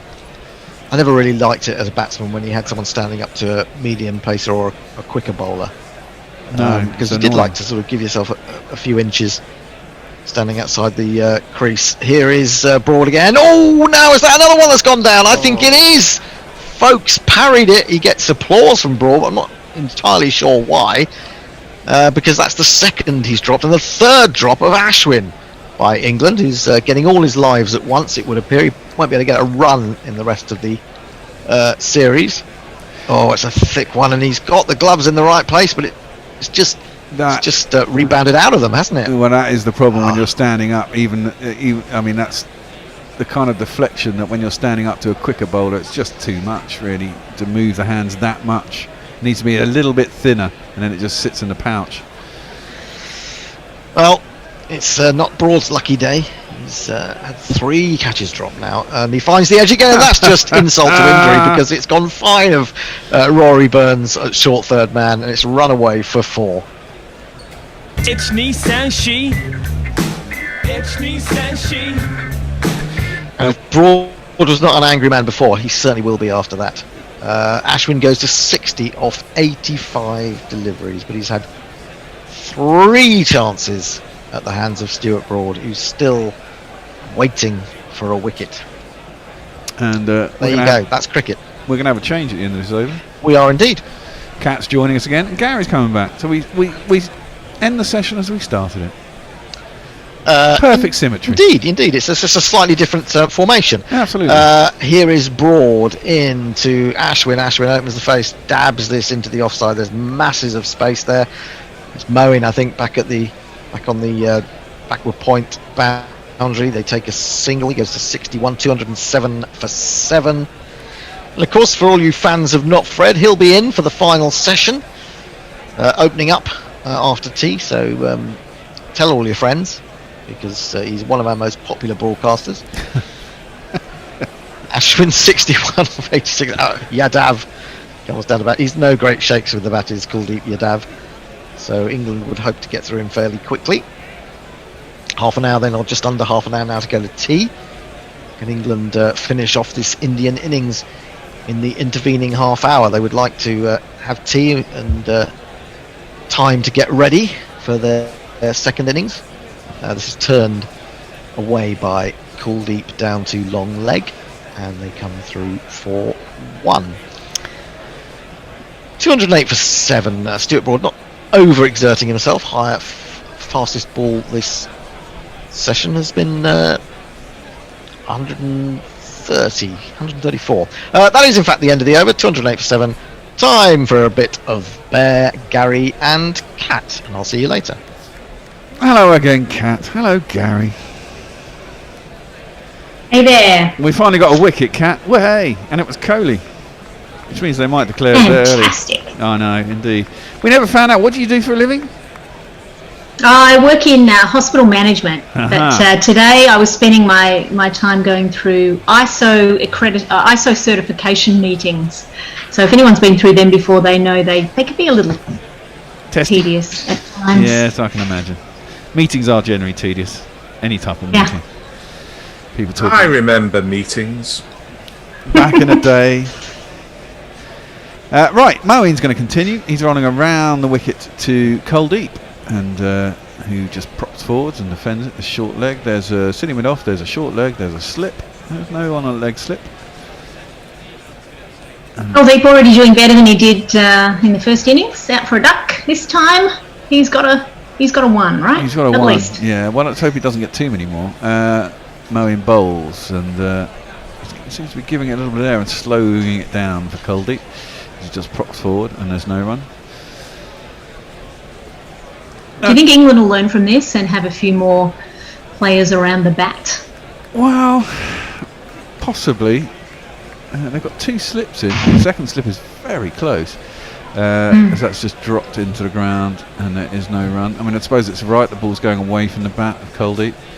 I'm just wondering whether any England player will get to 50 in their second innings. I mean, Kuldeep is so bad at batting, they should have a leg slip in as well. The ball's not going that way, but Kuldeep could probably get it there. Well, having said that, he drives that quite sweetly through the covers. There's no one out in the deep for him, obviously. Rory Burns has to chase it back, and he'll get back for 2. Yeah, what I suspect there is if one batsman gets to 50, 2 will, but they do need England to take this into 40th over and beyond. If they're 70 for 7 after 25 overs, it's done. Obviously, it's done. Yeah, it's done now, Gary. There's no it's done now. There's no way England are chasing down 405. That's beaten the outside edge of Kuldeep's bat, and there is no run. Isn't it my job to say that, and your job to say, "Oh, I don't know, I don't know." Listen, it's only 3.5 and over, and we know what happens in T20s and shy hope and all of that. Well, yeah, I'm an optimist, but this is an absolute Bunsen burner, and they've got the best spinner in the game. No, that's an appeal for LBW. He's going to be given out. Kuldeep. Are you going to review that? I wouldn't bother, mate. I mean, that's plumb in front. It's turning, it's straightening. He's going to review anyway because, well, what the hell, you might as well. Ashwin basically turned his back, wandered down the other end and said, "Do what you like." No, he's back there chatting to him now. Well, I mean, I don't think they lost it, but Cody didn't lose his review because it was umpire's call. I mean, that's just plumb. It's just prop forward, it's beating the inside edge of the bat, hit him just below the knee roll, in front of a man middle stump, and it's going on to hit at worst leg stump, but probably middle and leg. Well, I'll tell you what, if I've got reviews in hand and I'm looking at Ishant Sharma padded up in the pavilion, I'm using the review. Oh, just bloody... Well, I mean, speaking from an English fan's from far away, I'd be just telling Cody to bloody declare so we can all, rattle England out in 30 overs and not have to get up in the morning. There's no ultra edge, and it's missed the bat. Can we just look at thingamajiggy? Well, it always takes time to load they up. showed the pavilion there, and I thought it was Kuldeep sitting there already, changed out of his whites in the pavilion, but it wasn't. It was someone else. Well, he's right. Here we go. Ball tracking. It's pitched on. It's hit him in front and middle, and it's going on to hit middle and leg. Will be my bet. And there you go, middle and leg, hitting the stumps. Waste of a review. They've lost it, and England have another wicket. So there was a little bit of a halt. Well, the innings partnership of Kohli and Ashwin put this game miles beyond England. However, they're now back to taking wickets again, and we'll give him a little jingle to send him off. Which one should we have? This one.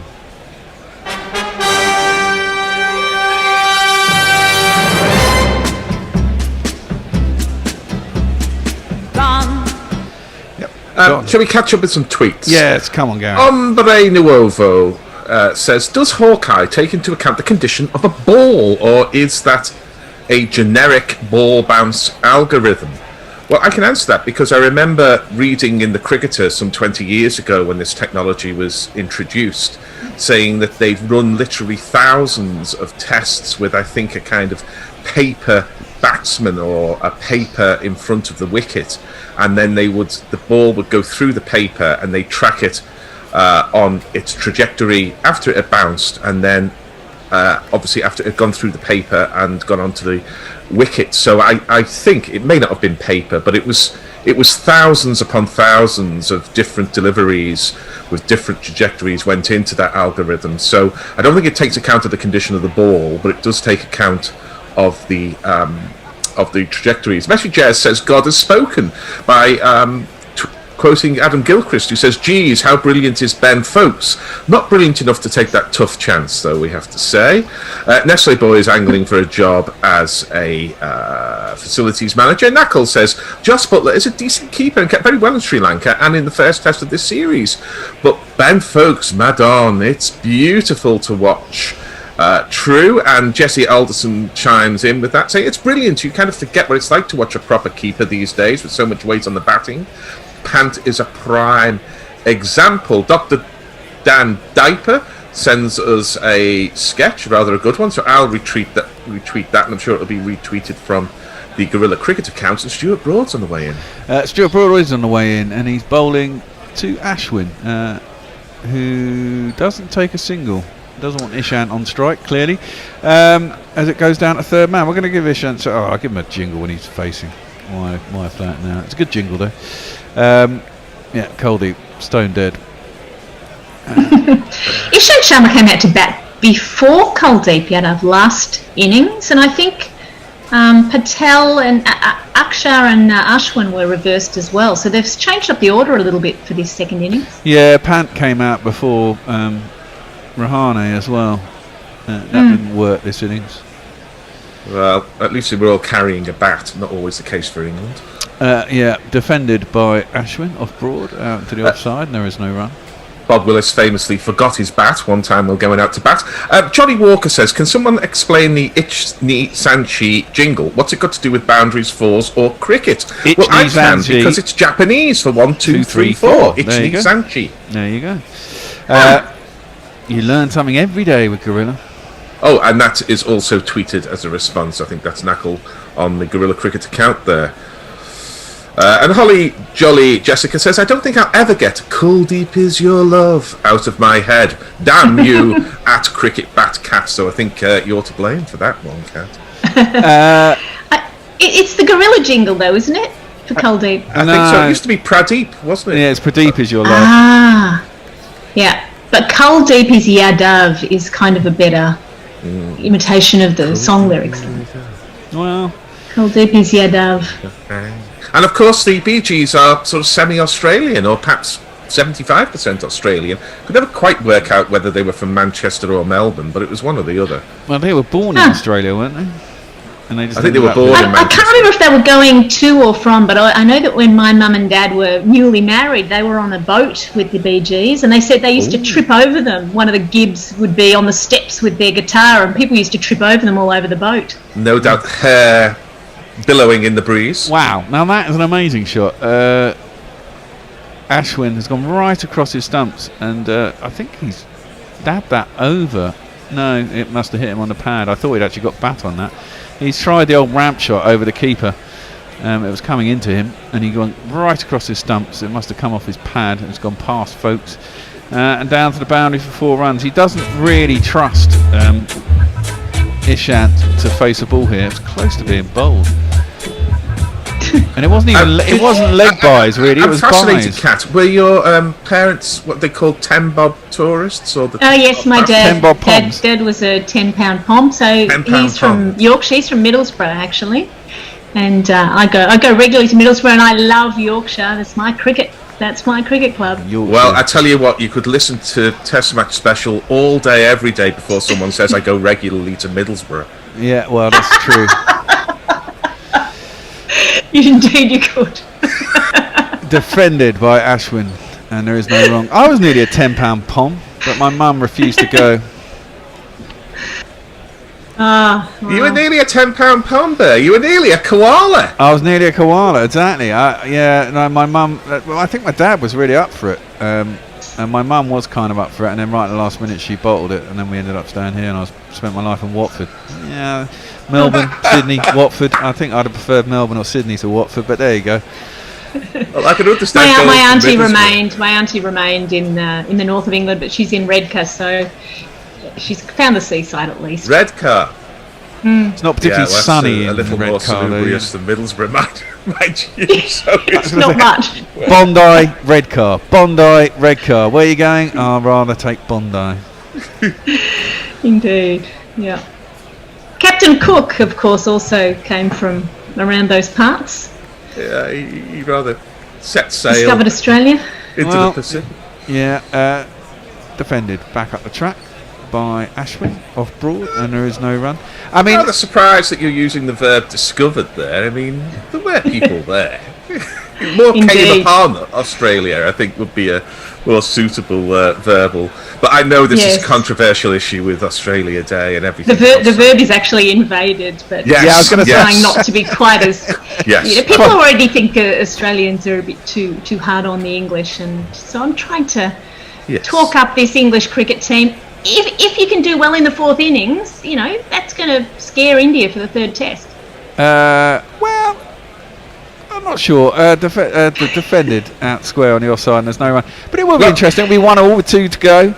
Both sides Gary have a Rogers chance. has got a target for us. He says, I think England losing this test by less than India lost the first test might be a more realistic target. Nestle Boys, speaking of islands, although rather different in size from the island of Australia, says the Bee Gees were born on the Isle of Man. And Hawkster comes in and says, Bee Gees born on the Isle of Man, moved to Manchester, then emigrated to Oz when they were around 10ish. Lee, outside context problem, says the Bee Gees are shit, though. Australia can have them if they want. Well, I think that Saturday Night Fever in particular is a fantastic album, and More Than a Woman, what a song. I'm not big. Nestle Boy says, I wish I'd been a £10 pom. And Message S says, in truth, the Bee Gees are actually Manxers, having been born on the Isle of Man. Well, England will need 3 legs in order to chase this down, that's for sure. Well, yeah, it would be handy. Well, no, I think it'll be good fun if we go into the next test 1-1, all to play for. Both sides can still make it to the World Test Championship after 2 tests. England would have to win the last 2. India would only need to win At the one. very least, they're both playing to keep Australia out. Well, of the yes, final. and that's very important, Kat. Very important. Yeah. Do your bit, both of you. Well, India and unfortunately, we could also both let them in with our competitiveness. As that one is an inside edge that goes to Root, who is at leg slip, and there is no run. I don't see the point in staying out there if you're going to basically really slow the run rate down, because you don't want Ishant to face a ball. I mean, he is facing now. Well, there's only 7 sessions left, you know. Yeah, when you put it that way. Ali is in, and Ishant goes deep in his crease, and there is no run. Of course, the new ball's due in 10.54 overs now. Yeah, I think it might be due more in 5 overs, though, if you get my drift. Yeah, I do get your drift. Mo around the wicket into that one, goes across. Ishant doesn't turn, and he jabs his bat down on it. There's no run. We've got a question I'm going to come to on YouTube, where you can also comment, and I'll come to that at the end of the over. Good. Got a slip on both sides now? Oh, no, maybe not. Maybe that slip's gone. No, there's a slip. There's a leg slip, and Ishant just prods forward, drops it into the ground, and there's no one. Mo and Annie's percentage of wickets in tests: 34.6% LBW, 60.5% at court. Others 4.9%. So there's stumpings and bowls, or maybe the odd hit wicket. Who knows? That one turns back into Ishant, who gets right forward. Hits on the pad, probably outside the line of off stump. There is no run. 4 for 71 for Moeen off of 25.5 overs. So that's 8 wickets in this match. And if he gets one of these 2, he'll get another 5 wicket haul. And in this So all 7 wickets to the spinners in this innings. Yeah. And 1 run out, isn't it? It's because no one else has had a chance to really bowl. Exactly. But, I mean, Stone's bowled 3 or 4 overs, and Broad's bowled about 5 now. Yeah. It's the cost of 200 runs on a helpful pitch that's the problem, because there's another 150 at the other end. Yeah, that's 2 full by Mo. It's jabbed down by Ishant. He'll not get a run. Block out at Maiden, but he's still there. Well, I don't know the answer to this, but SCS Sat on YouTube says, is there any reason why the call on whether a shot has been played still remains with the on-field umpire? Both that and the pitching outside the line decisions seem outdated with current technology. And he or she adds, this is coming from an Aussie, by the way, not really specific to this match. Well, I don't know the answer to that one. I don't know whether you know Cat or you know Bear. Well, no, but That's like the soft signal, isn't it? That they theorise that the on-field umpire is in a better, maybe closer for mind reading or something. Well, there was a lot of talk about this on Twitter yesterday, whether the off-field umpire, the third umpire, could overrule the on-field umpire as to whether Rohit was playing a shot. I never really got to the answer, but a lot of people posited that the third umpire could make the call that he wasn't playing a shot and didn't bother yesterday. As to the hitting outside the line of off stump, I think that's a bit outmoded. I think you should still be able to be. I don't see why, just because you're playing a shot and you get beaten on the inside edge of your bat and it thumps into your pad, you happen to be outside the line of off stump, why it shouldn't, if it's going on to hit the stumps, you shouldn't be allowed to be out. I do think that rule should be changed. Nice drive by Ashwin, but only to a deep set mid-off, who's Moeen Ali, and there's no run. My view on a related point, and I've had this view for at least 10 years, is that the three umpires, the two on-field umpires and the TV umpire, should rotate and do a session each, so that the TV umpire has a feel for what's going out in the middle, and also the on-field umpires get a break from the sun to help with concentration. So each umpire would do two sessions in the middle and one in the TV umpire's chair. That's not. I like that, Gary. Good idea. That's not a bad call. Yeah, clipped nicely by Ashwin on the line of leg stump by Broad. They'll take one. Are they going to try and come back for two? They are going to try and come back for two. A better throw, which could have produced a run out, but it was a filthy throw from the deep. And a superb tweet has come in from Brian 001, who says there is a Bee Gees Way in Redcliffe, Queensland. Legend has it the Bee Gees launched their career at Redcliffe, I think it's Redcliffe Showgrounds. As an aside, it was Lieutenant Cook, not Captain Cook, who came to Australia. And there's a marvellous picture of what I hope is Brian 001 with her arm around a coiffured Barry Gibb. Nice. That's a good sculpture. It is very good, much better than Cristiano Ronaldo. Broad in. That was his jump a little bit on Ashwin, but he defends it stoutly into the ground. There's no one. I wonder what odds you'd have got on Ashwin being top scorer in this innings. Probably quite long. Well, the light roller says England couldn't win this if they had 3 innings, never mind 3 legs. I also have Rellies in Redcar. Spooky. Maybe we're related. I might be related to the light roller. You never know. You never know. My brother now lives in Brisbane. Had to give the spooky the full Dame Edna there. That's kind of spooky, isn't it? She was from Mooney Ponds, wasn't she? Yeah. Well, Broad is up for the crease, bowls at Ashwin, who again tries a footed drive, just hits it into the ground. Broad fields off his own bowling, and there's no run. We're really pushing the 3 legs motif on Twitter. Holly Jolly Jessica says, speaking of 3 legs, I'm wondering what stance a 3-legged batter would take when facing a delivery. I'll have middle and leg, please. Well, who knows? Looking at Mo's first-class career. Nestle Boy says, rotate the umpires like they rotate the line judges in tennis. Yes, good idea, Gary. Thank you, Nestle Boy. I don't think it'd make much difference to how the feel is of what's going on out on the pitch, because the only decisions really that an off-field umpire makes are run-out stumpings, which are TV related, and the technology does the LBW. So all they get to do is kind of judge whether it's hit the inside edge of a bat and whether it's going on to hit the stumps as judged by technology. So I don't think in that sense it would make much difference. But I do like the idea that it's not a bad call just to give them a break and get them the feel for the game. As Ashwin tries to clip that into the leg side off Broad and misses it. Knuckles says, we did eventually clear this up after a rather tedious online kerfuffle. The online umpire decides whether the batter is playing a shot, and the on-field umpire decides whether the batter is playing a shot, and the third umpire has no power to overrule that decision. See, I think I don't understand why that would be the case. Well, I think it's to give the captain the opportunity to review or not. So the captain says, is he playing a shot? And if he says no, then you might go upstairs, or if he says yes, then you'd hold on to your review. So I kind of understand that. Possibly. As Kat was saying, Payne was asking was it you saying that Payne was asking the umpire in the Aussie series, Australia, India? Yeah. But it was so obvious. It gives the umpire the chance to ask the batsman, were you playing a shot, to see if he can tell if he's lying. Well, yeah, but I mean, yesterday, Rohit clearly wasn't playing a shot. I mean, it was the worst decision to say that he wasn't playing a shot that I can remember.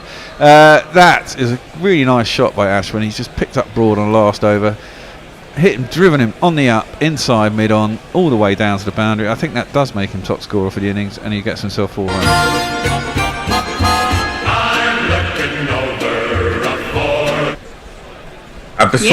He's just gone past Virat Kohli on 62, so he's well and truly the top scorer. And that was Rishabh Pant-esque, that straight drive. Yeah, it was lovely.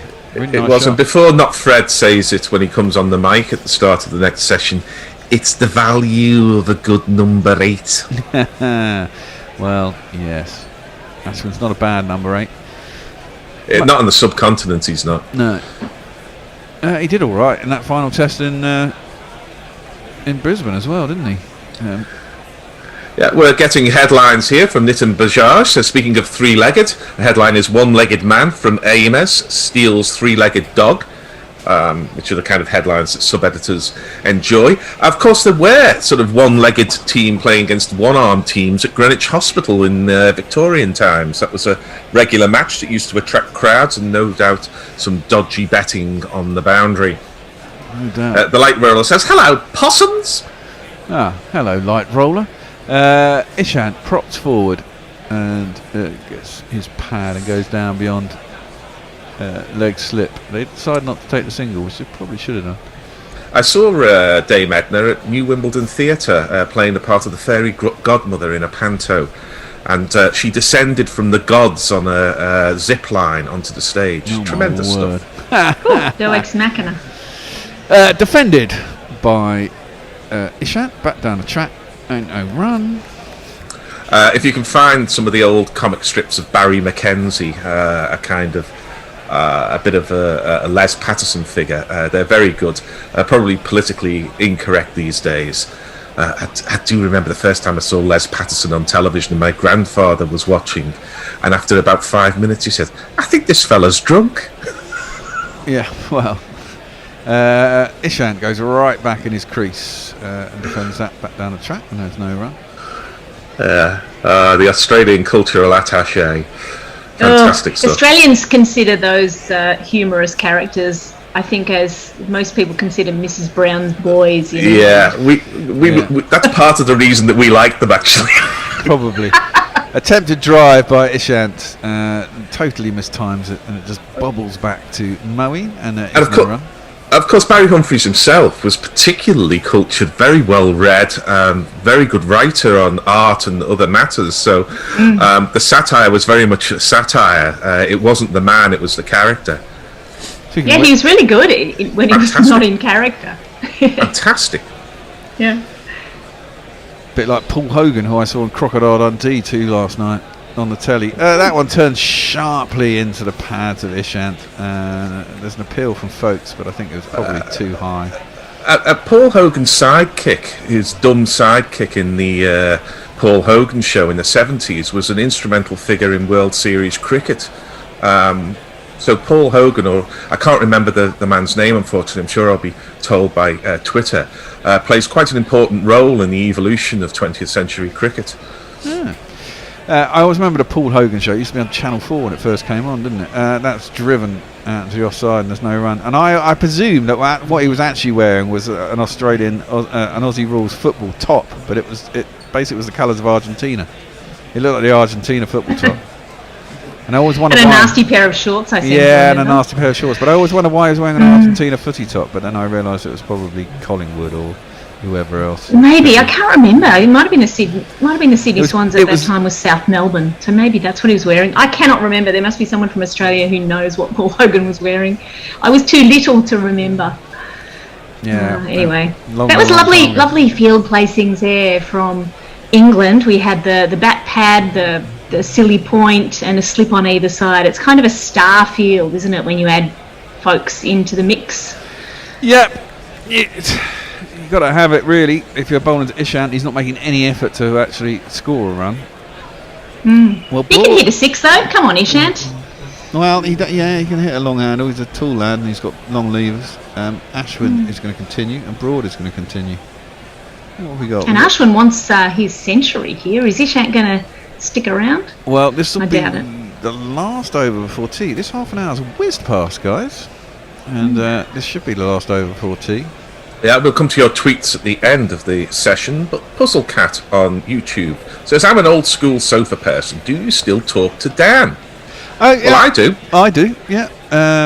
Of course, he's... Oh, that's beaten the inside edge of the bat and somehow not taking the stumps. Somehow not been taking the edge. Maybe it kept a little bit low on Ashwin as he seemed to crab at it as it went through him. But he's not out. He remains there. No, I spoke to him before this series. He was telling me we should have gone, and no one had the rights to the Pakistan-Australia series radio. He was telling me we should go and try and get it. I think it was 20 grand. And he was like, why don't you buy that? It's like, well, it's Pakistan versus South Africa, and England are about to have a test series. Why would I do that? And he's now doing the BBC social, and those bastards can't be asked to get up until the second session. Which is $20,000 for 20 people listening is pretty expensive stuff. Yeah, exactly. And there's not much of an audience for it here. That's defended out into the vacant spaces towards the cover boundary, but Ashwin is not going to take a single. He doesn't really want Ishant to face up to Broad. So we're looking at the differences between 2016 and 2021 and Moeen Ali's bowling. His delivery arm is squarer. That's all I can say about that. He is trying to reconstruct his action in the cauldron of subcontinental Test cricket, which is a stiff ask. Well, his point of delivery is exactly the same. It's rhythm, though, and setup and all of that. Yeah, and that takes bowling, doesn't it? And he hasn't had a lot in the last. Yeah. You're saying he hasn't evolved in 5 years? Well, he's evolved to have a more right-angled arm before delivery, but his delivery, it still looks exactly the same. It's not so much. Go ahead, Ben. Sorry, there's no run. Yeah, it's not so much evolved. It's that his action almost disintegrated, so it needed reconstructing, and he's still, I don't think, entirely sure where the ball's landing. I'm not so sure about that. I think he's not bowled brilliantly, but then he didn't then, and he hasn't now. And England's, England's spin bowling isn't as good as India's. That's just fact. Well, I've seen him live, and he was bowling sort of 4 different actions in one over at times. I still think I prefer him to now that's Dom Bess. full, and that's did you get a bat on that? They must have done, because they didn't appeal whether that was going miles down leg side, but it looked to hit him on the crease, on the foot. Ashwin, nearly a Yorker, and there is no run. Ashwin did well to get out of the way of that one. He did. It was very fast, aimed at his toes. They should try some different things. And in English conditions, Moeen's been quite effective, really, as a part-time spinner. Always picks up an old wicket, usually the one that goes straight on that people think is going to turn. Well, you don't get close to 200 wickets without being able to bowl, but he just... I'm not entirely sure he knows exactly where it's pitching, and I think the batsman knows that, so you're always in with a shout. But, he takes wickets, as the T-shirt says. Well, absolutely. And Ishant doesn't know where it's pitching either. No. Well, fair point. And he's got 8 in this game. He's got 8 wickets in this match, so it's what? He went for 120 in the first innings and about 80, so he's got 8 for 200, which is... marginally over. It's about 25 an average per wicket. Considering he averaged 60 last time he was in India, that's a massive improvement. It's still a lot of runs to get if one of your 2 frontline spinners is going for 200. There's a lot of runs that you need to batter yourself on a turning pitch. But that's over 2 innings. It's not so bad. That's guided by Ashwin down to third man. He'll probably take a single because there's only 1 ball left in the over. That's true. He does, which will leave Ishant the last ball before tea to face. Then it will be tea. And speaking of can't bowl, a couple of people are asking about my podcast. It's called The Can't Bowl, Can't Throw Cricket Show. If you're looking for it, people are saying they can't find it on Spotify or wherever, but that's what it's called. It's Can't Bowl, Can't Throw. There's plenty of others called Can't Pitch, Can't Bat, Can't whatever. So see if you can find it. Michael Bevan is on our latest episode. Michael Bevan, God. He was an annoying man. He was a quality ODI player, wasn't he? Tremendous. Best in the world. He started up a batting mentoring service, so we were teasing him and saying Rishabh Pant's obviously already a customer of his. Didn't like the short stuff though, did he? Failed, didn't really get on as a test batsman. Yeah, got sorted well, apparently that's a bit of a myth. He did okay against the short stuff a couple of times, and he did particularly well on the subcontinent in a few games, but apparently there was a bit of a myth that he couldn't handle the short stuff, because he topped the scoring in our first class cricket, test cricket, quite a number of times. That one is an in-swinger. Maybe a bit of reverse swing by Broad, but it's too wide of the off stump, and Ishant just plays it out square on the offside. That should be T if my timings are correct. So Ashwin looks like he's wandering off. He's not hanging about. He wants a spot of tea and a bit of cake. We have some Broad wasted a lot of time in that over. It would have been all to waste if it wasn't tea time. Yeah, shall we have some tweets and then you can sum up the session? Yeah. So I'll go through some tweets very quickly. Mark says, I've said it before, the on-field umpires are essentially redundant and we might as well dispense with them. Neil Franklin says, three-legged batting would be something like Peter Willey, who was a proto-Fawad Alam. Mayank says Ashwin is now second top scorer in the entire test. Mog says further that, let me just get it, it's gone. If Australia has ever excreted a less amusing icon than Edna, then I don't know what it is, but that's half the fun for us. It's Rolf Harris, if you're wondering, the less funny. Yeah. True. Holly Jolly Jessica says, yeah, a lot of Dame Edna's Barry Humphries stuff and opinions has not aged particularly well. Not much has. Times changed, Tempest Fugit and all of that. Hawkster says Paul Hogan's sidekick was John Cornell. John Cornell, also known as Strop. Yes, he was the man. He put a lot of the backstage stuff together for Kerry Packer and World Series cricket. Wonderfully well covered in Gideon Haig's seminal work, The Cricket War. Also dramatised in an excellent television series as well. Josie Oak, who's also Warroyd Palm, says, I saw Paul Hogan do a one-man show in Newcastle, New South Wales in 2015. Very funny. His sidekick was really the brains behind Paul Hogan's show and a notable TV producer. Hawkster says, looking at images of Paul Hogan on Google, he looks to be wearing a pale blue and white checkered flannelette shirt with the sleeves cut off. Nothing sports related. Yeah, all a bit gingham for me. And Nestle Boy says just a regular shirt with the sleeves removed. Knuckle says there was a Guardian piece about the one-armed men versus the one-legged men game a few years ago. The players, wounded ex-soldiers, were given a substantial luncheon and plenty of ale before each day's play. Thus the highest team total across the 4 innings was 50. The Light Roller says Paul Hogan's sidekick was John Cornell, a real genius. The show was recorded in and around Melbourne. Leo Wanker performed his stunts on Port Melbourne Beach. Lee, outside cricket context, says Ishant is probably the tail ender you want around when you're going for a ton from number 8. The Cruncher's got a question for you, Kat, about a bald guy in the background, which I'll leave to you to address or not. And Darren Macy says, it's Guerrilla Cricket. It's such a joy to hear Moeen's jingle after a long absence. My wife is less pleased as I wander around the house breaking into song, You're one hairy dish I love unconditionally. Now I've got a bald guy in the background here. This is Dan Lipke. He's waving at you now. All right, Dan. I can't hear you, but he had hair last time. He had hair last time I saw him. I swear. Bear, do you want to tell us about the Ravi Ashwin show? Well, yeah, I can get the scorecard up as well. I think I can get the scorecard up. There we go. Yeah. What happened this morning? Rohit Sharma was out.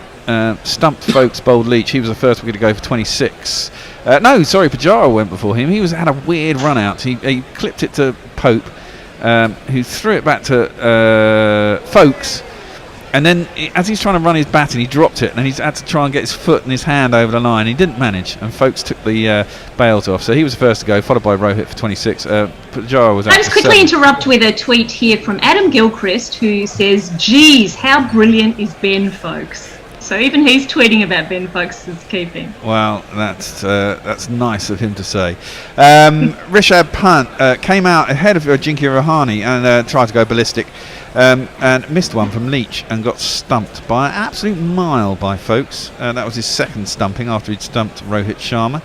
Ajinkya Rahane came out, was a bit skittish, and he was caught. Was it a short leg, I think, off Moeen Ali for 10, which Pant made 8. Axar Patel came out. He was trying to slog it as well. I think there was basically the issue was let's just get runs and get them quickly. He was LBW to Moeen for 7. Then Kohli and Ashwin put on a big stand. Eventually Virat Kohli was given out. I think it was a bit unfortunate because he was given out by the on-field umpire. It was just clipping his middle stump. He was very deep in his crease and it was quite high on his pads. But the umpire was just fed up of watching it and wanted England to get out, and so they didn't have to come back tomorrow. So he was given out LBW for 62. Ravi Ashwin is not out on 68, and he's with Ishant, who's probably only got 1 run. Just wind that up a little bit, and you can see. No, Kuldeep, came out. He was LBW to Moeen Ali for 3, and then Ishant Sharma is not out, 0 of 13 deliveries. India are on 221. for 8. They're miles ahead. England haven't got a bloody Scooby of a chance of winning this test match, but we're going to have to wait here and find out what happens. So we'll be back after tea in about 10-15 minutes, and until then we're going to finish off the Chevy. I keep wanting to call him Chevy Chase, but it's not Chevy Chase, it's Chevy Green, and he's the man from Ace at Surrey, and he did a very good interview with Tony a while back about Black Caribbean players and English cricket and trying to get them back into the game. So we'll be back to that, and we will see you shortly. See you later, Kat.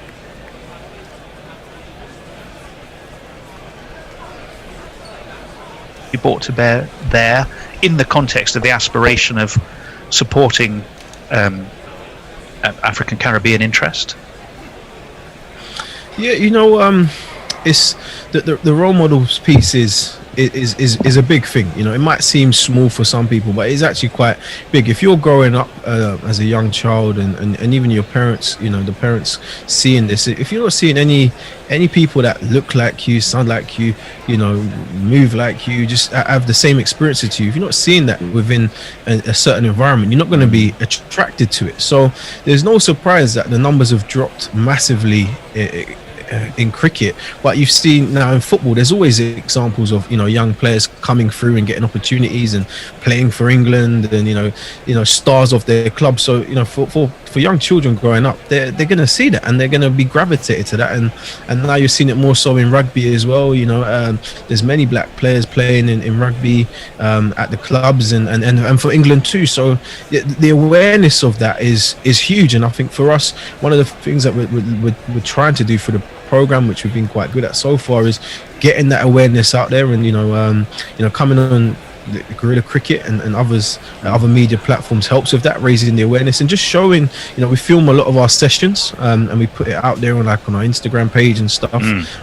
And we're working on a bit of a behind the scenes documentary at the moment. You know, through Ebony's media connections, we're quite fortunate that we've got some, you know, key people working on that, and you know, we've got working on some aspirational videos to put out there, just because we want to be able to put content out there where young people and their parents can see it and be like, okay, yes, cricket is actually something for me to be involved in and playing, and I think that there just hasn't been that, and like where other sports have benefited, and you know, you look at athletics as well, you know, for years there's always been, you know, sprinters, shot putters, you know, javelin throwers, you know, cyclists. There's, you know, there's an awareness there. So naturally, if you see people that look like you having success, being involved in programs, then you're going to be gravitated. If you don't see anything, you're not going to think, well, actually, should I play cricket? Is that for me? I don't see anyone else that, you know, looks like me playing. You know, how am I going to feel with being in that environment? So we want to change that narrative, and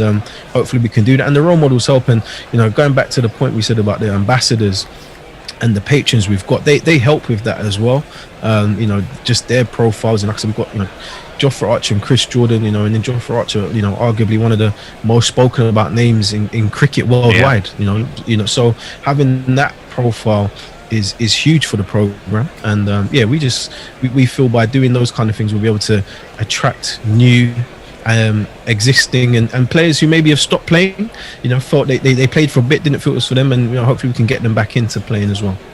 One of the things I've heard levelled at cricket, certainly cricket in England, is it hasn't always been that welcoming to, dare I say it, non-white communities. If I look at the problems John Holder has cited, if I look at Rafiq in Yorkshire, clearly there is the supporting and there's that side, and there is the playing side. We'll talk a little bit about how, for example, the Cricket Supporters Association and yourself are kind of tackling a similar problem from different aspects. Yours very much on the playing and participation side, theirs on the spectator side. But is that a problem that's genuinely there? And by doing what you're doing, can the ACE program really be a key part in shifting attitude as well as getting that participate? I know the two things go hand in hand, but you clearly have the opportunity and are part of creating an attitude shift actually in the game, as well as to bring people in from outside it. The two must go hand in hand. Yeah, and just like you said, there's changing behaviors and shaping attitudes. That's what it's sad that cricket is like that for the best part of how many years in this country. And I can give you a personal example.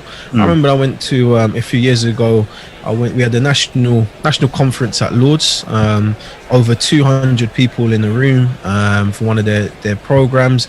All the kind of senior management within cricket, from Cricket Scotland down to Cricket Plymouth. I walked into this room and I looked around and I was just like, wow, is there any other black people in here? There's not many. Where's the Asian people? Where's the women? Where's the Asian women? Where's the black women? It's just like, unfortunately cricket is predominantly dominated by old white men, and a lot of the thoughts and the processes. He says, talking to an old white man. Yeah, I know. And I don't mean that by any offense, but it's just the reality of cricket in the country, that all the senior management across all the county boards was predominantly I'd say 90 to 95% white men, and it's just trying to diversify that and trying to change that. And through this program, we would want to do that. And even on the spectator side, like I said, through being based at the Oval, the charity's based, and obviously the history to Surrey. We've always been in conversations that when the West Indies would come in, the summer just gone. What we was putting our kind of feel on what that might look like for fans. And it's sad that you go back to. The Oval used to be a heartbeat of having, a big history of West Indian fans coming in, because there's a real connection there. You have the music, the food, everything else, and the same Oval that embraced that community was one of the first the first grounds to stop allowing the music to come in for fans and stuff like that. So and over time, then you see the Barmy Army developed, and the trumpet guy and everything else, and it's like, well, you stopped that for one community, now you've allowed it for another. And in recent times as well, you've got the Barahat Army comes in with the drums, and it's a fantastic atmosphere. And the Bangladesh fans, when we had the ICC Champions Trophy and World Cup and stuff, it's massive. And now it's just trying to, unfortunately, by stopping a lot of the black British community who were supporting the West Indies, coming in with the conchs and the horns and the music and everything else, he lost a lot of people. People thought, well, I can't go to the cricket and be myself and enjoy it, so they end up stop going. And I guess that's filtered through on the spectator side, and hopefully through programs like ourselves and others, and like you mentioned, we can get more fans coming in and making them feel like that the Oval and other county grounds and are places for them to watch cricket and enjoy. And regardless of whether it's the other thing is, I don't want it just to be, well, West Indies are here, so let's get all the black people involved to watch cricket. Let's be encouraging the communities to watch it all the time, because a lot of especially the young children, they're British. A lot of them have never been to the Caribbean. And that comes back to the role models that they can look up to actually playing the game. like we got a young scholar on our program. His favorite player is Joe Root. You know, he loves Joe Root, and he's not. We're kind of managing his expectations. You're never going to get to play to that level of Joe Root, but actually we found over this process he's really good in front of the camera, really good speaking on camera, and you know you might get to, you know, in a year or 2 years time you might actually interview Joe Root, and that is actually a realistic opportunity that we can you know develop through some of the media channels and links that we have. So it's just trying to, you know, empower the young people where we can, and you know these children their influences are British, their culture, a lot of them is British, and it's just trying to, you know, make sure that, you know, even if it's England against Australia and New Zealand, we're doing what we can to encourage more young black people to come into places like the Oval to feel like they can watch cricket and have a good time.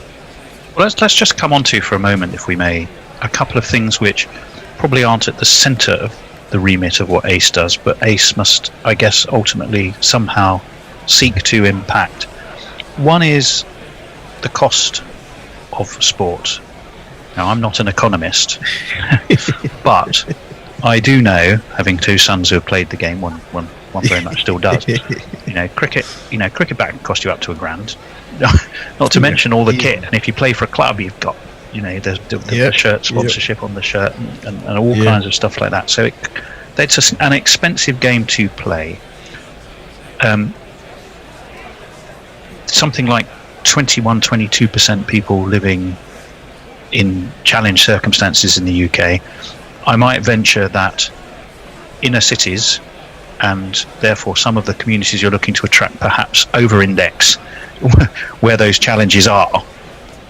Is there anything that you can do to somehow enable them to get them started with kit, with equipment? Because it you know, otherwise the risk is it just continues to be a white man's game for people who went to public school, right? And somehow we have to break that. And kit and equipment is actually a big part of that. So is there anything ACE can do on that front? Yeah, no. As part of our scholarship program for the children on our academy, we have bursaries in place to cover, you know, equipment if required, travel expenses if required. So we've got funding in place to cover all those costs. And like you said, cricket is an expensive game. You know, bats now are like £400, some of them, and or maybe more. And that's a holiday.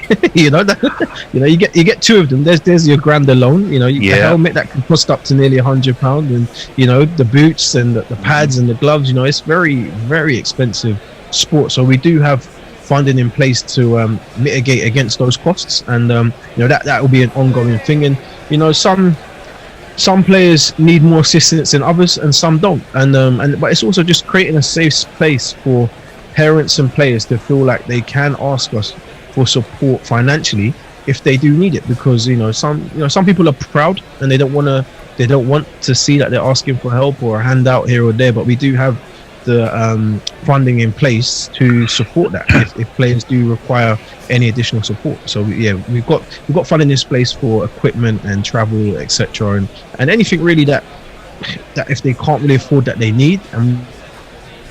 Well, so Chevy, even on issues like affordability of equipment, which is such a big challenge to participation